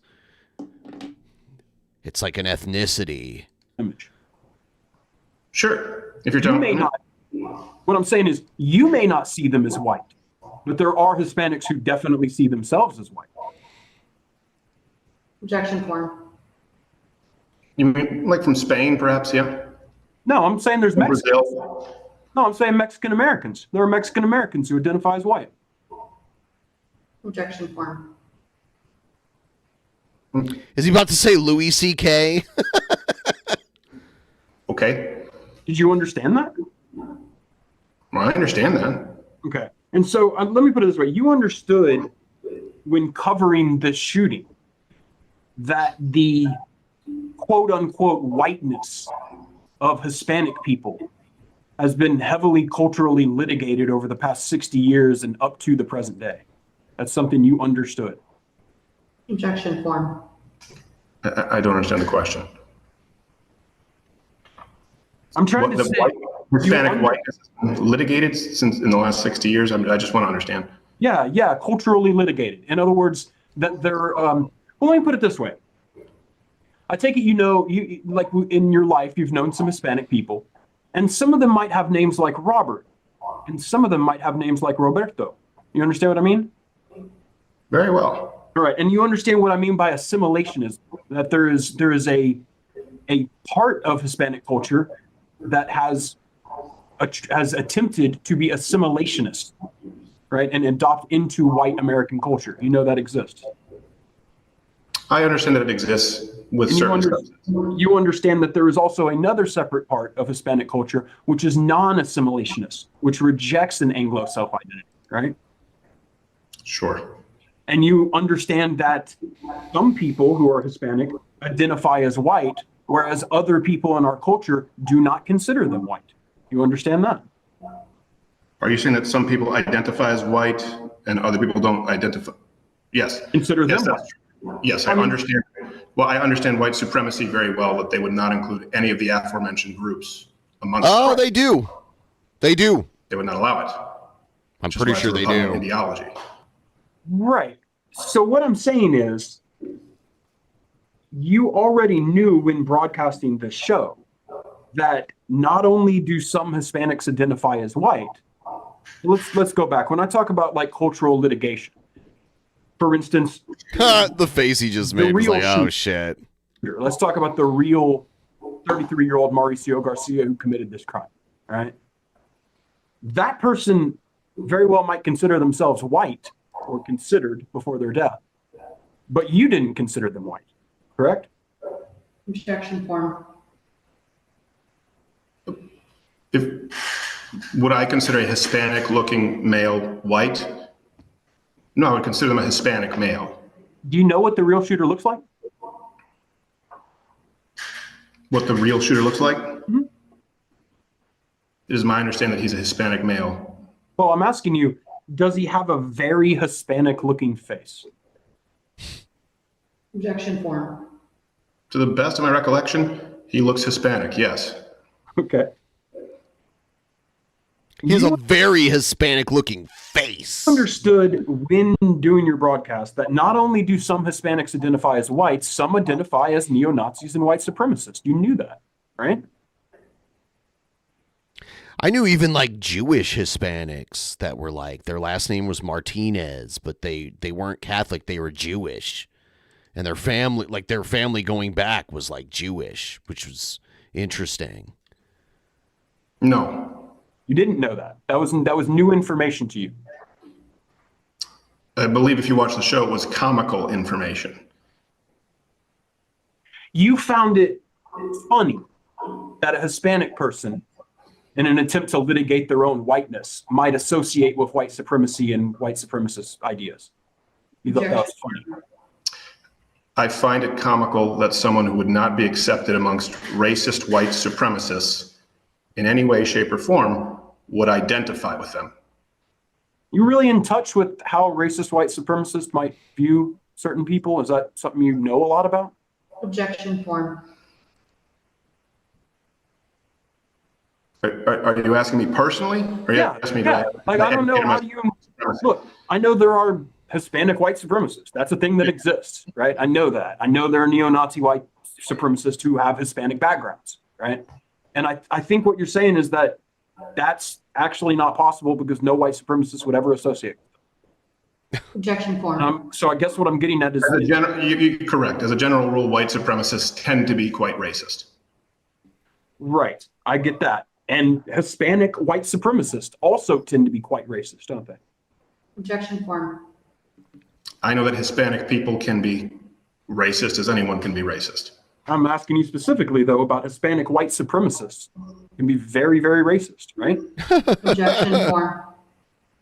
I would imagine if a Hispanic person identifies as a white supremacist, that they would be quite racist. I think we can agree there. No, I think as we've They're like going over, I don't think he said identifies as a white supremacist. So he's talking about a Hispanic person, a white Hispanic person, almost like the way he talks about trans people. He identifies. Like, you can't be a true white supremacist if you're Hispanic, but maybe you just identify as one. Established, not every Hispanic is visibly clockable as being Hispanic. Would you agree with that? Sure. Okay. There are like Hispanic people with red hair and shit. Hispanic being a big, you understand that there are a lot of different backgrounds that a person could have that would make them Hispanic. Absolutely. Or Latino. For instance, Ted Cruz, he's Hispanic, but he's also Canadian like you, right? Ha! Well, I'm American, but Ted Cruz renounced his Canadian citizenship, which was dumb. He didn't have to do that. He's just like, I'm so American. I'm so friggin' American. I'm getting rid of that there Canadian citizenship unless the power goes out, and then he's on his way to Mexico, right? By the way, please like the stream if you haven't already. Oh, I thought you were Canadian. I was raised in Canada, but I was born in Michigan. Anchor baby, right? No, my dad's American. Are they too? Okay. Yeah, my dad's American. My grandparents are American. Oh, so you were just a temporary expat then, basically. He called him an anchor baby. French Canadian, and we lived there for a while, so you automatically get a citizenship when your mother is French Canadian in Quebec. But I don't know that anchor baby would be appropriate. No, yeah, it sounds more like you just maybe have a dual background there. You got on both sides of the border. Sure. The northern side. Yeah. Oh, we're talking about Hispanic. They exist in Canada too. That's true. That's true. So I think one of the things we can get to is that it's impossible to paint the entire Hispanic community with a broad brush in terms of you can look at them and identify them as Hispanic, right? Correct, which is why I issued the qualifier of a very Hispanic looking person. Right. So when you saw my client's photo and his very Hispanic looking face, you thought you could use that on your show to show that the media was lying, right? The idea, again, there's lying and there's a narrative. There's a difference that white supremacists, people obviously, whether you can litigate it here or culturally litigate it, people have an image in mind and when they think of white supremacist, and it's generally not Hispanic looking people. It's generally not Chicanos, right? Section 4. I said it's generally not Hispanic looking people to the American right. public. And but I think what we're getting at, like, look, you look at a picture of my client, right? And he's got the Gothic script tattoo of his girlfriend on his neck. He's got the lowrider haircut, the Edgar haircut, right? You can look at my client and you can know this is a guy who identifies with his Mexican roots. You think that's pretty clear from looking at him? Objection 4. If I were asked if he looked Hispanic, I would answer yes. Right. And in fact, he doesn't really look like the kind of Hispanic who would be a white supremacist, does he? No. Objection 4. Well, any Hispanic, again, is difficult to reconcile in the United States as a white supremacist, given how white supremacists view Hispanics. Again, maybe for you, right? But we know there are neo-Nazi Hispanics. We know that there are whiteheads. I was waiting for Nick Fuentes to get mentioned, but I don't think that's going to happen. Supremacist Hispanics. But they don't tend to look like my client, do they? Objection 4. I don't know. Okay. But as far as about, you remember we looked at earlier, we saw about how the idea here was you had information on this shooting and you were going to show the lies of the mainstream media. But when it comes to the identity of the shooter, you were incorrect about that. The media wasn't lying, right? All the other information was correct, as you listed, as far as the age, the name, person, and the image was incorrectly sourced from other reporters before us, which is why I'm not talking about what you did. I'm talking about when it comes to the shooter's identity, the media didn't lie. The mainstream media outlets that you identified, they didn't lie. Well, right? I believe they were misleading. Yeah. I'm Mexican. Yeah, you caught me. In what way were they misleading? I'm getting deported soon. Saying white supremacist and then abandoning the story once they realized that the person was Hispanic. Even if you may say so, but the media decided that it wasn't a story they wanted to cover as much. All right. Because the media likely has an idea of what a white supremacist looks like, I would imagine. Right. Well, I want to. Right. And he didn't look like my client, did he? Objection form. A white supremacist wouldn't look like someone who looks Hispanic. Right. And I'm talking about the actual shooter. And I know that you're hesitant to call him a neo-Nazi shooter, but I'm going to call a chair a chair. He's a neo-Nazi shooter, right? And that neo-Nazi, he doesn't look like my client. Let me see if I can find a picture. Mauricio Garcia, the neo-Nazi shooter? Right. Doesn't look like my client. I don't recall how much they look alike. Okay. Again, it's a little confusing because there's two Mauricio Garcias. All right. The media was accurate that the shooter was Mauricio Garcia. The mainstream media outlets that you cited, they were accurate about that, right? Yes. They were accurate that he was 33 years old. That's my understanding. They were accurate that he had multiple neo-Nazi tattoos on his body. That's my understanding. They were right that he had a vest that was for right-wing death squad. Correct? Yeah, I'm looking at it. I don't recall that, but if you say so. They were correct that he had a social media presence where he expressed neo-Nazi views. I don't recall that, but if you say so. Okay. I'm just trying to figure out what they might have said about the shooter's identity, if anything, that was bullshit. Yeah, well, as you said, the shooting happened, I believe, on the 6th. Mm-hmm. And the 7th. Right. That's when the information came out. It's my understanding that the media was running with the narrative of white supremacists before the 7th. And certainly running with the narrative that white supremacy is the greatest domestic terror threat in the United States.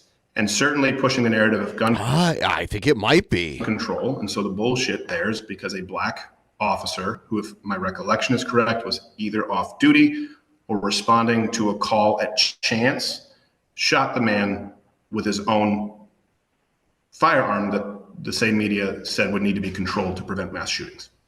That has nothing to do with who the shooter was. You asked what the media was presenting that I believed was bullshit. Now, actually, what I asked you was, when it comes to the reporting on the shooter's identity, when you said who the shooter was, a lot of what the media is telling you is bullshit. What were they telling you that was bullshit about who the shooter was?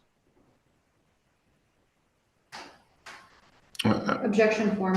Again, you showed a brief clip. I believe the entire show was devoted to the narrative and clips from the media and what they were presenting and why it was misleading. As far as the shooter on the 7th, if the articles that you bring up are accurate, then it seems they got the name and age correct. I mean, they got everything correct, right? What didn't they get correct? Again, they were misleading in the other information surrounding it. About who the shooter was?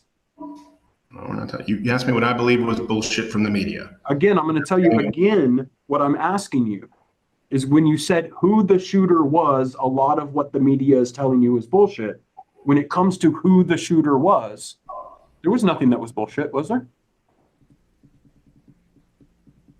I don't know about their, again, initial reporting, which would have been the 6th. And that's what people believe, right? If something is front page center news, and we know this, how the media works, front page center news, white supremacists without that information, Yeah, he's basically, he's not going to lose as much money as Alex Jones, because Alex Jones got sued by multiple people for after years of harassment and incitement.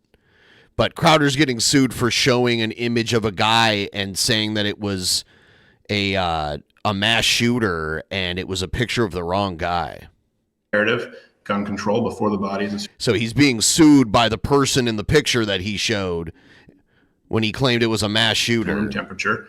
The information comes out the next day, and that goes up in an article that people don't read to the same degree.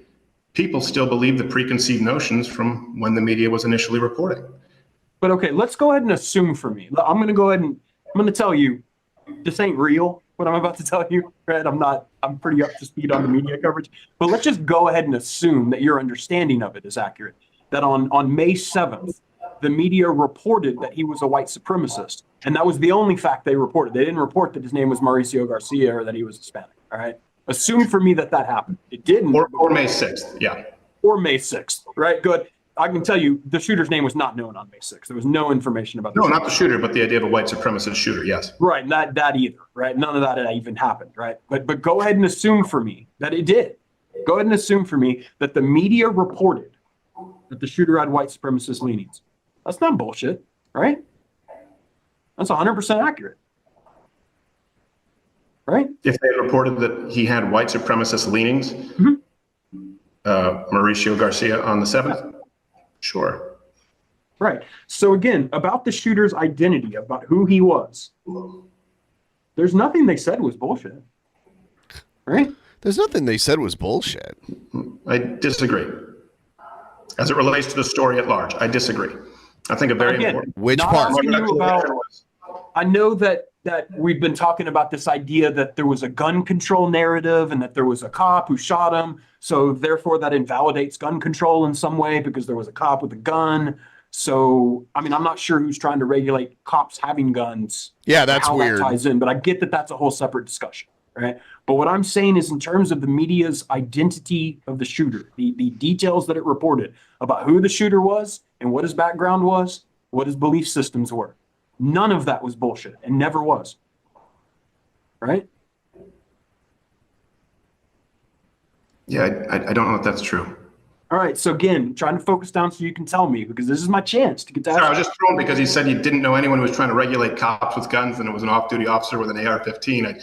I find that difficult to believe that you are not aware of that. So I thought this was taking place in good faith. Oh. No, like the way, so no, and I mean I am unaware of that. Are you saying that snippy. there's some sort of legislation in the works to make it so that off-duty officers don't have access to their weapons when they're off-duty or something like that? Objection form. Are you? Yeah, I'm being serious, man. I don't know about any aware? legislation like that. Are you not aware of the movement for non-lethal weapons, including tasers, to be used by officers? I mean, no, I don't believe it's. That's not. If that's out there, if that idea is out there, it's not gaining any ground. And of course, whether you're on duty or off duty, those weapons, were being included in a list of weapons that should be a part of gun control, which was used to stop the Hispanic shooter who was presented as white supremacist. There were important components to the story. And I believe the media was being misleading about that. Extremely fascinating line of inquiry that we could get into on all of these issues that if we were in any other situation, I would love to talk to you about the vagaries of gun control and all of that, but not terribly relevant to what I want to ask you about today, right? And so what I'm really focusing in on is the idea of the shooter's identity, the details of the shooter's identity, his belief systems, his backgrounds, everything about who he is, right? I believe you told me that when I said that none of that was bullshit, you said you didn't agree with that. And I'm trying to figure out, because it's my chance to ask you questions today, is if you can tell me what the mainstream media organizations that you cited got wrong about the shooter's identity, background, and belief systems. Objection form. And my answer is that those are not mere vagaries when they were the primary driving narrative of the story. That's why the story was being covered. And that's why the other information there was correct. And there was a mistake on the image, as we've already discussed. But I don't believe that those were vagaries. Gun control, white supremacy, black officer who's a hero. I believe those are very relevant and they were being bypassed by and large by the media. That was the reason for. I agree that white supremacy is a key element to what we're talking about. I'm not sure that gun control is, but we'll just disagree. We'll agree to disagree on that. But what I'm asking you, and again, I'm just trying to get a straight answer to this to know if there is or there isn't. Was there anything that the mainstream media said about the shooter's identity, who he was, his background or belief system, that was bullshit? Objection form.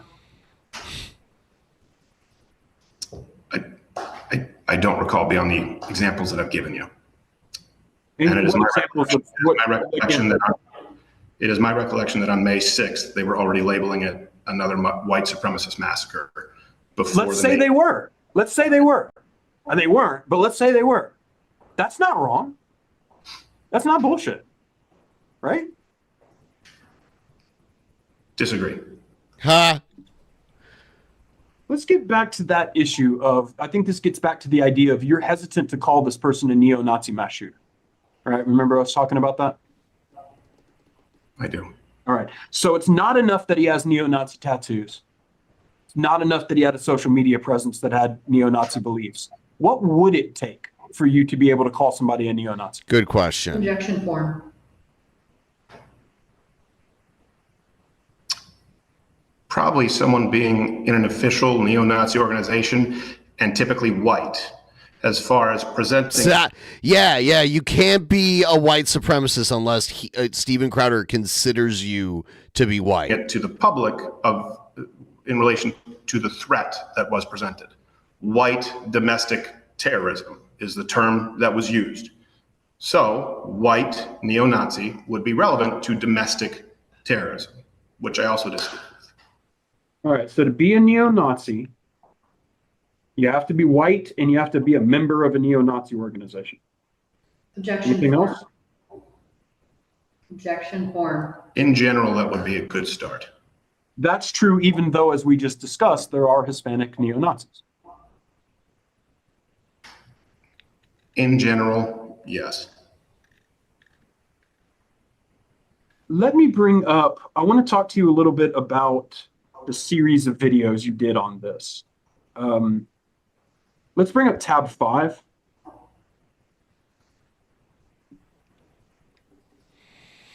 Mark, just we're renaming this 4. Oh, that's right. This is tab 4, and we'll offer this as exhibit 4.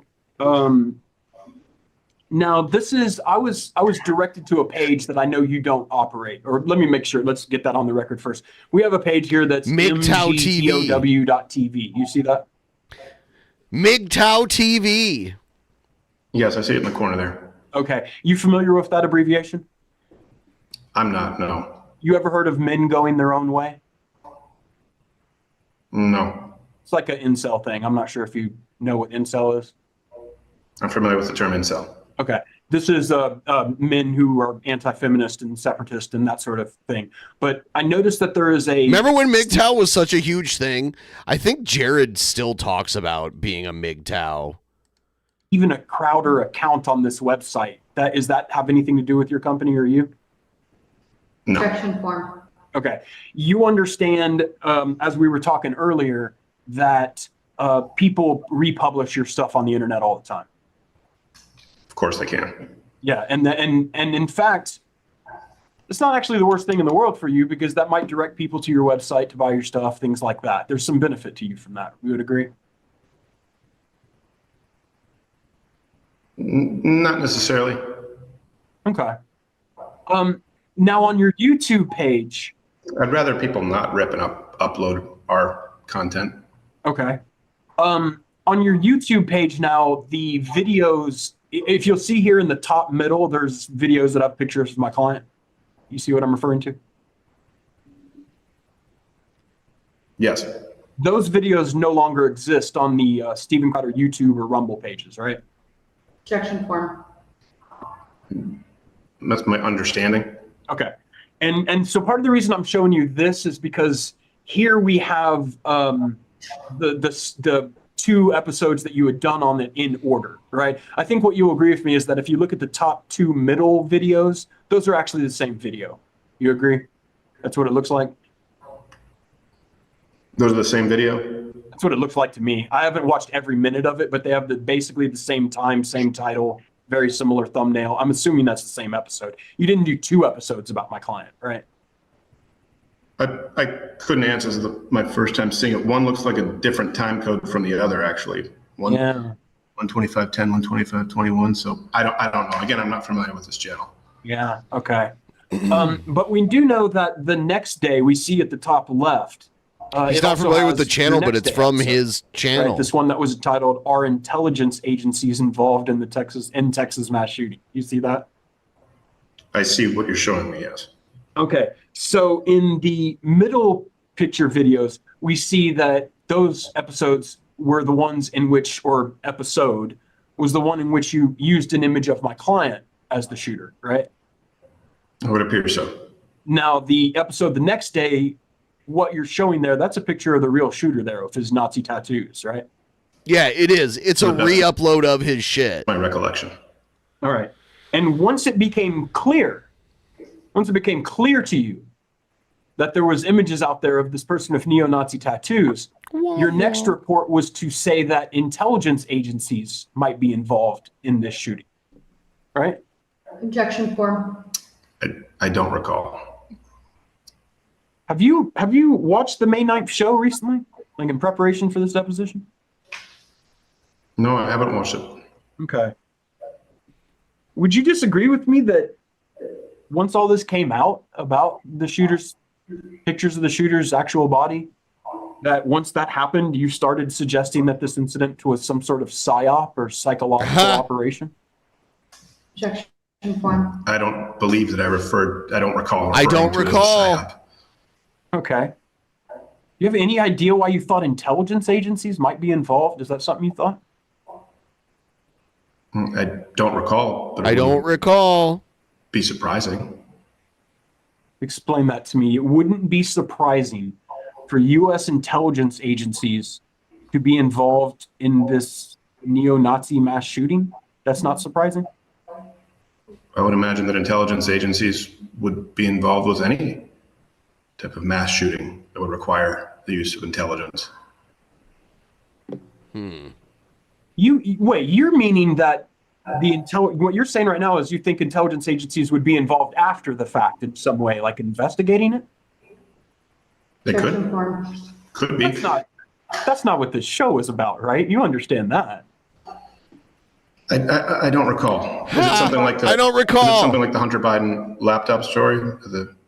I don't think so. FBI reaching out to big tech, telling them it was Russian discernment. Because I know we've talked about those where I don't remember this one though. Let me see if I can refresh your memory. You know what Bellingcat is, right? Beg your pardon? You know what Bellingcat? You know what that is? Bedlam cat? Bellingcat. I don't know what that is. B-E-L-I-N-G-C-A-T. B-E-O-I-N-G cat? Let me try it this way. You know somebody discovered the social media profile of the shooter. You know that happened. I don't recall. Do you know where you got that picture of the swastika and the SS bolts?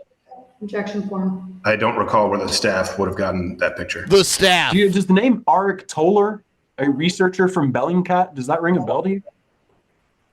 I don't recall. Oh, okay. Do you remember on this May 9th show that you said there was some confusion over which was the real photo of the shooter?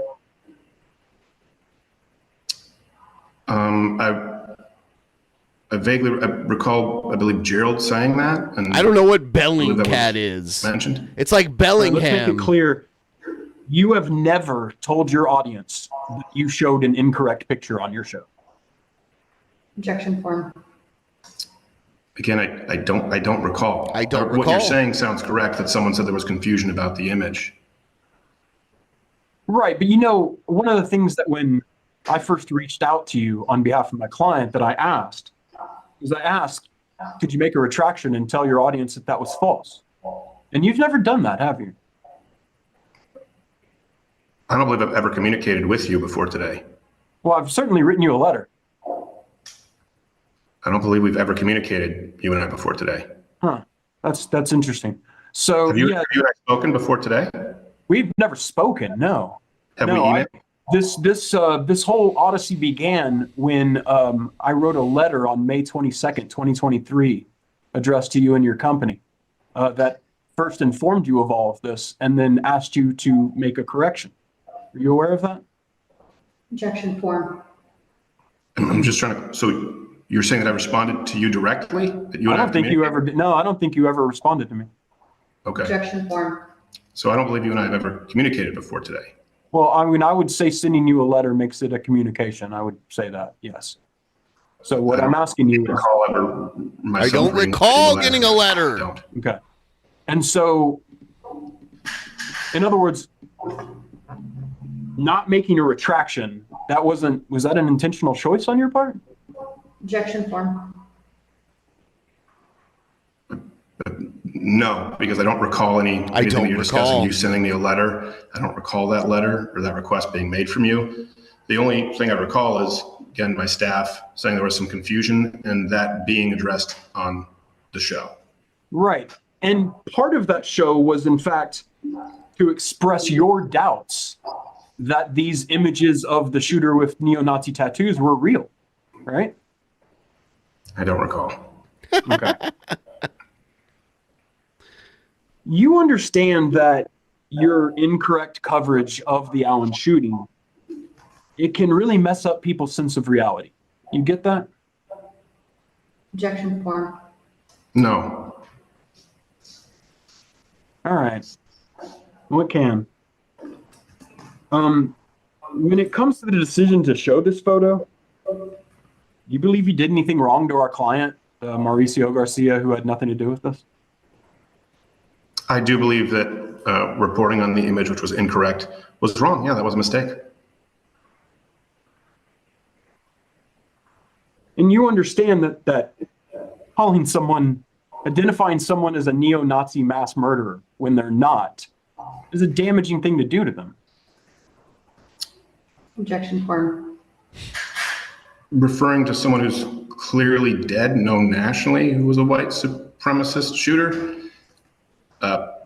if it existed in a vacuum, sure, just accusing someone of being a neo-Nazi. What? Okay. In deciding to show my client's photo, you did not act as carefully as you should have. Right? I don't know the process that had taken place from the staff before it got to me, but no, there was a mistake made there. Well, And we do our best to, that's why the references are all made publicly available, because mistakes are often made. You have an admonish button on the show for when mistakes are made live. It's a very important component of the show. I'm not sure if I know, though, whether you acted as carefully as you should have. No, I told you a mistake was made. It was an accident. That's a mistake. Yes. That's yes, you did not act as carefully as you should have. Objection form. The staff. It was an accident. Processes took place, were not performed correctly, and a mistake was made. And you're responsible for making sure those processes are in place. It's your business, right? Objection form. I do my best. It's a company of around 30-something people, so. There's too many people to get it right. It's a big company? No, I'm saying that I can't be doing every job at all times, and we have practices or methods of approaching stories that usually do a very good job, actually, as far as the track record. And if they don't, the references are publicly available as a fail-safe because we believe in transparency. And mistakes definitely can be made. And in this case, the mistake was definitely made. And you are the one responsible for creating and enforcing the policies and requirements for your talk show. Objection form. No. I'm confused. If you don't think you have any responsibility to run your business in a way that has policies in place to safeguard and guard against false information? That's not what I said. Well, so you are responsible for doing those things, for making sure that those policies are in place. You said enforcing the policies. Right. I would hope so, right? I mean, well, actually, that's an interesting thing you bring up. Was anybody fired for this? Objection form. I don't recall. I know there are people who no longer work with the company who worked in that department. I don't recall. If it was, Weird that you would know that much, but not know, with regard to what you're being sued over. But there's turnover with things like that all the time. Well, but sitting here today, do you think you took any disciplinary action against anybody for this? Objection form. Are you asking Stephen or Louder with Crowder? I would assume that he would have to do. I mean, he's Stephen Crowder of Louder with Crowder, right? No, actually, I'm not in charge of hiring or terminating employees. Okay. Do you have policies in place for that? Objection form. He is completely dishonest. I believe there are policies in place for that, as far as hiring and terminating. Okay. And pursuant to those policies of your company, was anybody fired or terminated or disciplined in any way for this? Again, I don't recall. I wouldn't have been the one terminating anybody. All right. I remember you saying earlier that we take care to be as careful as possible. But here, you weren't careful as possible, were you? Objection form. It seems that there was a breakdown in the process or communications where a mistake was made. So you did not, before you got on your show, before you showed this image to the world, you did not investigate the truth or falsity of the photo before you showed it. Objection form. Incorrect. Well, from what I understand, you relied on the fact that it had been reported by a source you found suitable, right? You did no independent investigation of the photo yourself. Myself, personally? Correct.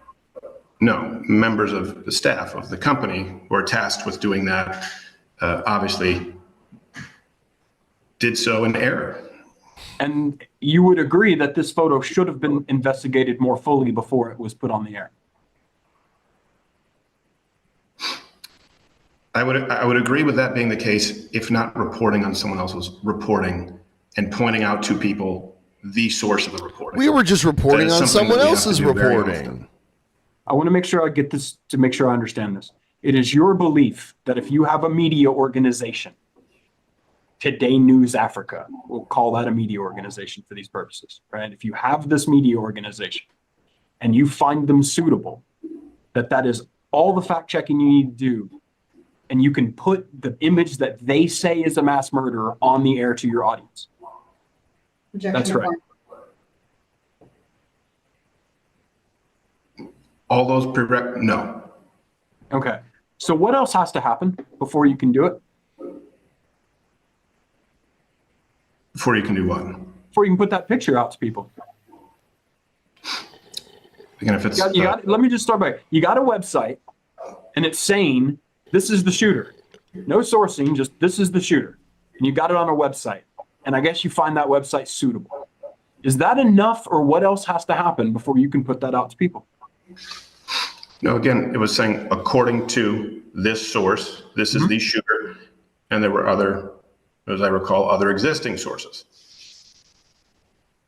So there just has to be some other existing source. Objection form. I'm just trying to get them all. So what we have is that would be a minimum, that there would often have to be at least more than one place that is seen. It's not the only process. So we have in an article, it's used in an article by someone purporting to be a media organization. And then if you see it somewhere else, then we're done. We can put it on the air. Nothing else needs to happen. I didn't say nothing else needs to happen. What else needs to happen? Certainly, if this is something that is novel or new, you would have to cite the source and say according to them, which is very important, especially when there's original reporting that's not your own, only to give credit. Sometimes there are investigative journalists who are the only sources of information that exist. And you have to give them credit and say according to this person, because that's the information that you have available at the time. All right, so now let's put that on publicly available, and then make it publicly available. So as long as you have a website that covers news that you find suitable, uses the image, and then you see it somewhere else, and as long as you say that you got it from the source you got it from, Today News Africa, That's all we need to do. Now we're done. We can put it on the air, right? Objection form. Something else. What else needs to happen? It depends on the story. What needed to happen here?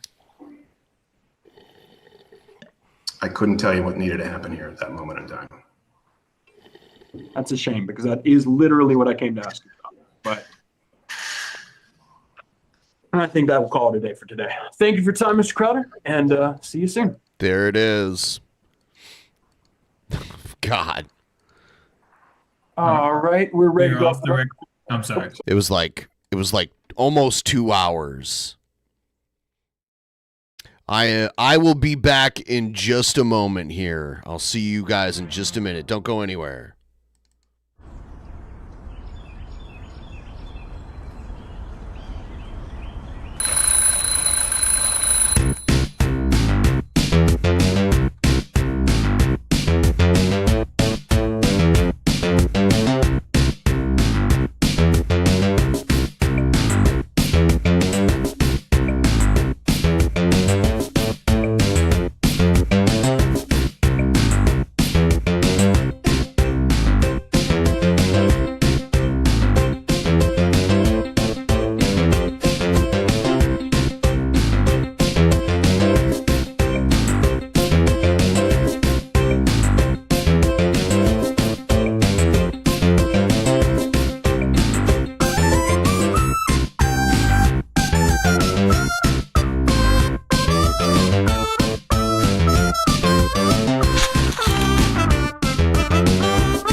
Back.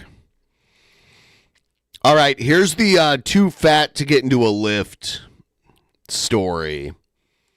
Tonight on The Edge, a Detroit rapper is going viral for a Detroit rapper. Something other than her music. Fans know her as Dank Damas, and they're fuming. Dank Damas. After a Lyft driver allegedly denied her a ride because of her size. And Fox News' Jessica Dupnack is live in Detroit with this story. And my goodness, tell us how this all unfolded here, Jessica. Well, it all unfolded on video. Deja Banlane whipped out her phone when this all happened. Now, the Lyft driver, he was kind enough and apologetic, but refused her a ride and said that she would not fit and that her weight couldn't be handled by his tires. Now she's filing a lawsuit. Have you been in cars that size before? Yes, I have. I've been in cars smarter than that, you know. Deja Blanding tells us she was just trying to get to a Detroit Lions watch party this month when her Lyft rolled up. As I'm walking, I see him like making faces or whatever. I'm like, oh man. She already knew. I can fit in this car. No, believe me, you can. Yes, I can. Believe me. He told her there's not enough room in his car. The kicker part was when he started to talk about his tires. You know, I feel like that was a slap in the face. That was like my tires, you know, like. The driver said his tires could not handle her weight. Every big person you turn down because they can't fit in your car? Yeah, because they need to order the Uber XL. No, I don't never have to order Uber XL. He apologized. He said order an Uber XL. Canceled the ride and left her there. The rapper said usually at Uber XLs when you have like 4 or 5 people. She's pretty tough. Oh my God. Dank DeMoss, as she's known at the mic, is crushed by the whole situation. I just want them to know, like, it really hurt my feelings. It looks like a Lyft might be hurting pretty soon, too. I knew it was illegal and I knew that it was wrong. Her attorneys, John Marco and Zach Runyon, say weight is a protected characteristic in Michigan by law. It would be no different than a driver pulling up and saying, you know, I don't want to have black people in my car, or I don't want to have Christians in my car or Muslims in my car. It's the same. Under the law, it's the same. The lawsuit. Wow, there you go. In Michigan. The fats are a protected class in Michigan. Filed. Since she posted the encounter on social media, other full-figured folks have reached out saying the same thing happened to them. I can fit in this car. No, believe me, you can. Yes, I can. I really want people to see like what we go through as bigger people, you know.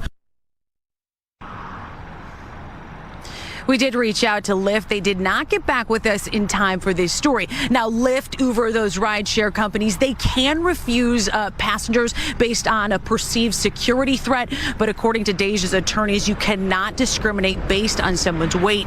It's very clear in that cell phone video. That is why he denied her ride. Reporting live on Detroit's west side, Jessica Dupnack on The Edge. And because these Lyft drivers, their own personal rides, I mean, they turn people away, but they have some discretion, you're saying, but when it comes to some of these protected liberties, no. That is what the attorneys are saying. Do you even Lyft? And they said they had enough to file suit. They have filed that lawsuit, and Lyft has been served, but we will see what happens. We'll stay in touch with Deja. Yeah, it's interesting because you said so many people came forward after this, so clearly it's an issue out there right now. Thanks, Jessica. Damn. Here's I can see both sides of it. Would she really wreck the car? I doubt it. She might have trouble getting in the car. What was that, a Prius? I have no idea. Would she break the car? Okay. She was about the same height as the reporter. So I don't know what their height is, but she looked like she might be kind of short, but huge. You know? Let's get to some breaking news. Oh, God. No, I don't want to watch this.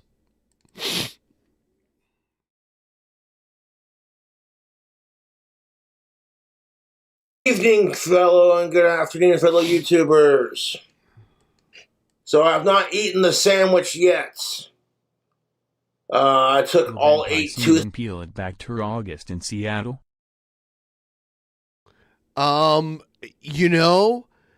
did notice that. I don't know. I would like to see that. I saw that 9 Inch Nails was playing in Seattle in August. That is true. At like an arena, at Climate Pledge Arena. Picks out, and I pulled the bread up because the cheese was starting to slide off the sandwich a bit. So I pushed it back towards the center. Then I flipped the sandwich upside down because the bottom bun's a little soggy with sauce. But I digress. That'll be for the next coming videos or so. We'll give it the old college try and see how it tastes. But I have you here today because YouTube has this new thing called YouTube Playables. And YouTube, unfortunately, is not paying me to say this, but they are basically online games that you can play on the platform known as YouTube. Yeah, I saw the YouTube playables. No downloads, and they're free to play. Are you sick and tired of all the bullshit comments in the comment section? Are you bored of YouTube content? Do you want to try something new and interesting and fun? Then check out YouTube Playables. I'm currently playing the Archery World Tour. It's a sports game.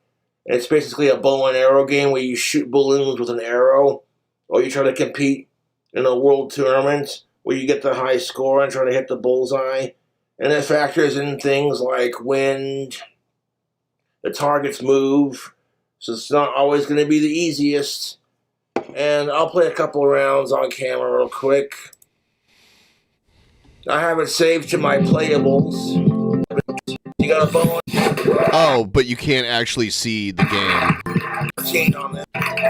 Man, I wish Cobra knew how to use OBS, because that would be exquisite. 240 points for it. Distract yourself. As if YouTube needs to be any more distracting. So check out the YouTube Playables. I have one bookmark. OBS is free, so anybody can get it. I think he has a Mac, but I think they make it for Mac also. I believe they do. So he should, I mean, he could record himself playing a game if he, wanted to do that. Like I said, the archery one's my favorite one so far to play, so cheers, folks.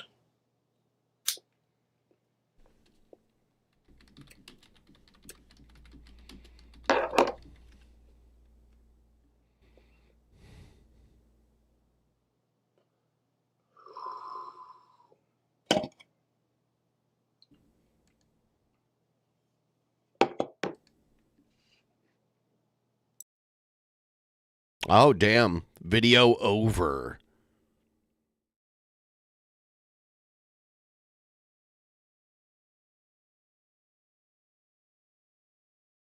There's one in here that's just way too long. It's like an hour long.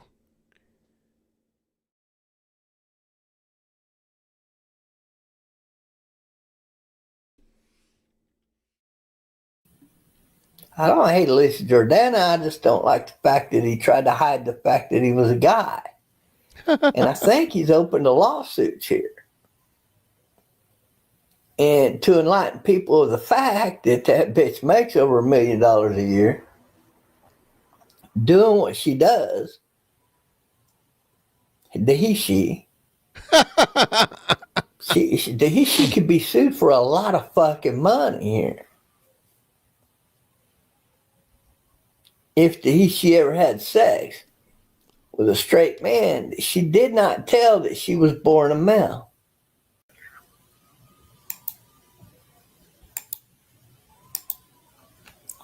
There you go. There's the man. There's the man. Much goddamn plastic surgery. It's almost impossible to tell that this is a man. But not really. Not if you look at the pictures. I don't think Mohammed's good for the role. So I'm going to do this meet up and...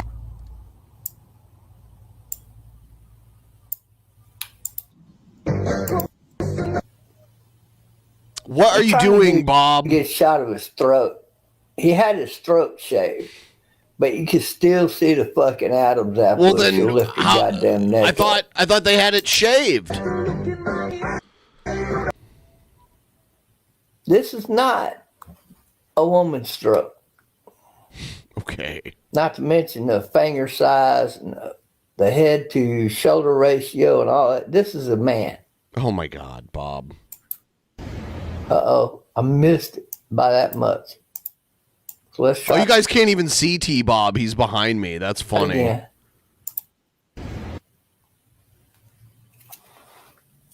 Yeah, sort of a neck shot. T-Bob is just insane.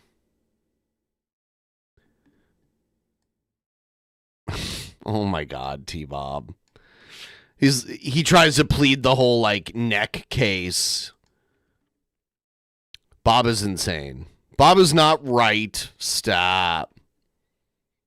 Bob is not right. Stop.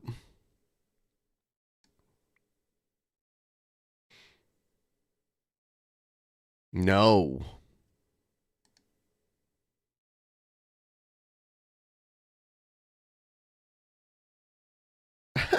He makes no good points. What are you talking about? What are you talking about? I think you don't know what the fuck you're talking about. All right.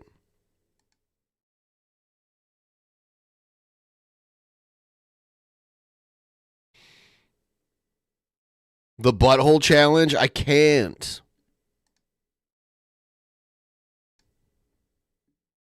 I've had too many colonoscopies. My butt is already blown out.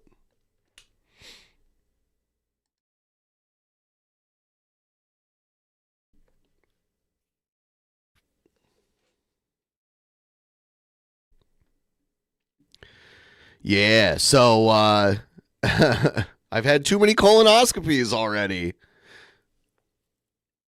I just had one a few months ago, like 4 months ago.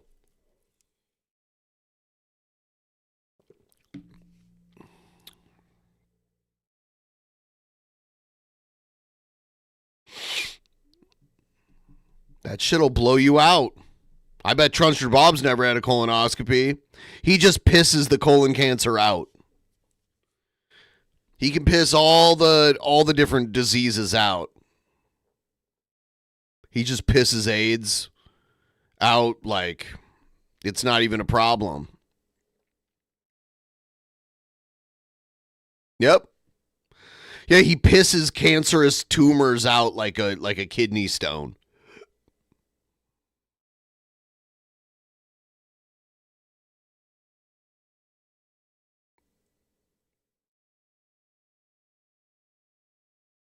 Yeah. It's not that simple for everybody, but it's that simple for Bob. Bob is superhuman, allegedly.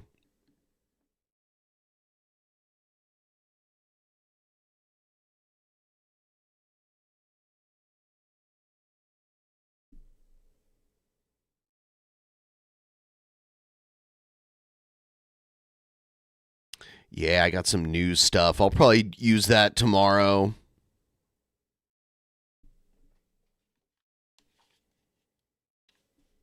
Damn.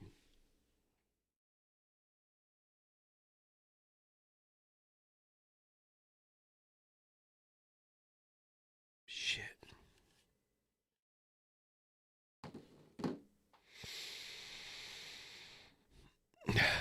Oh, I wonder if there is a new Jimmy Payne.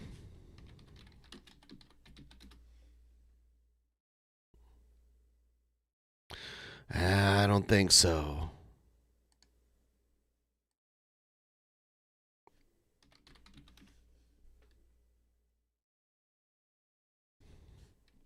Super Talk.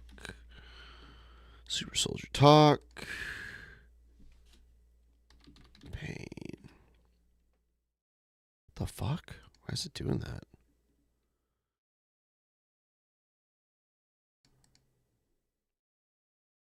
Yeah, there doesn't appear to be yeah, I don't see any new Jimmy Payne. That's so sad. No, James, no.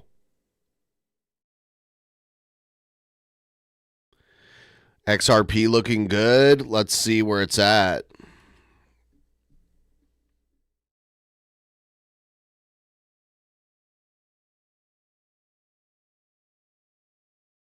$312. That's okay. It's going up. $3.12.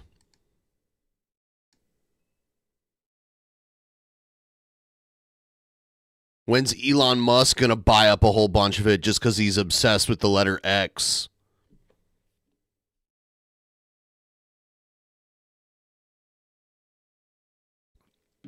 Someone tell Elon Musk to buy a few billion of them.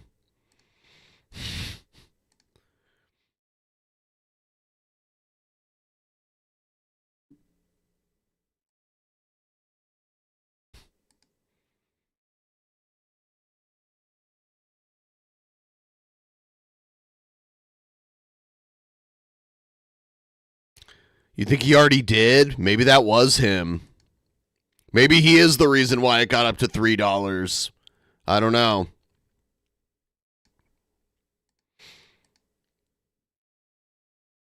There's no way to really know who the whales are.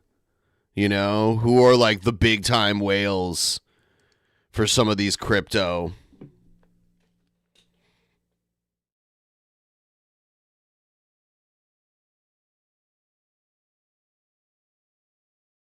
Yeah, Bitcoin's doing pretty well.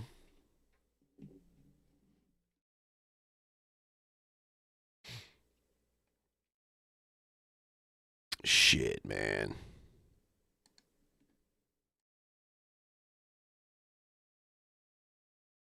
I think I'm going to wrap it up. It's almost 9. And I'll be back tomorrow. I'll see you guys tomorrow. All right? You have a good night.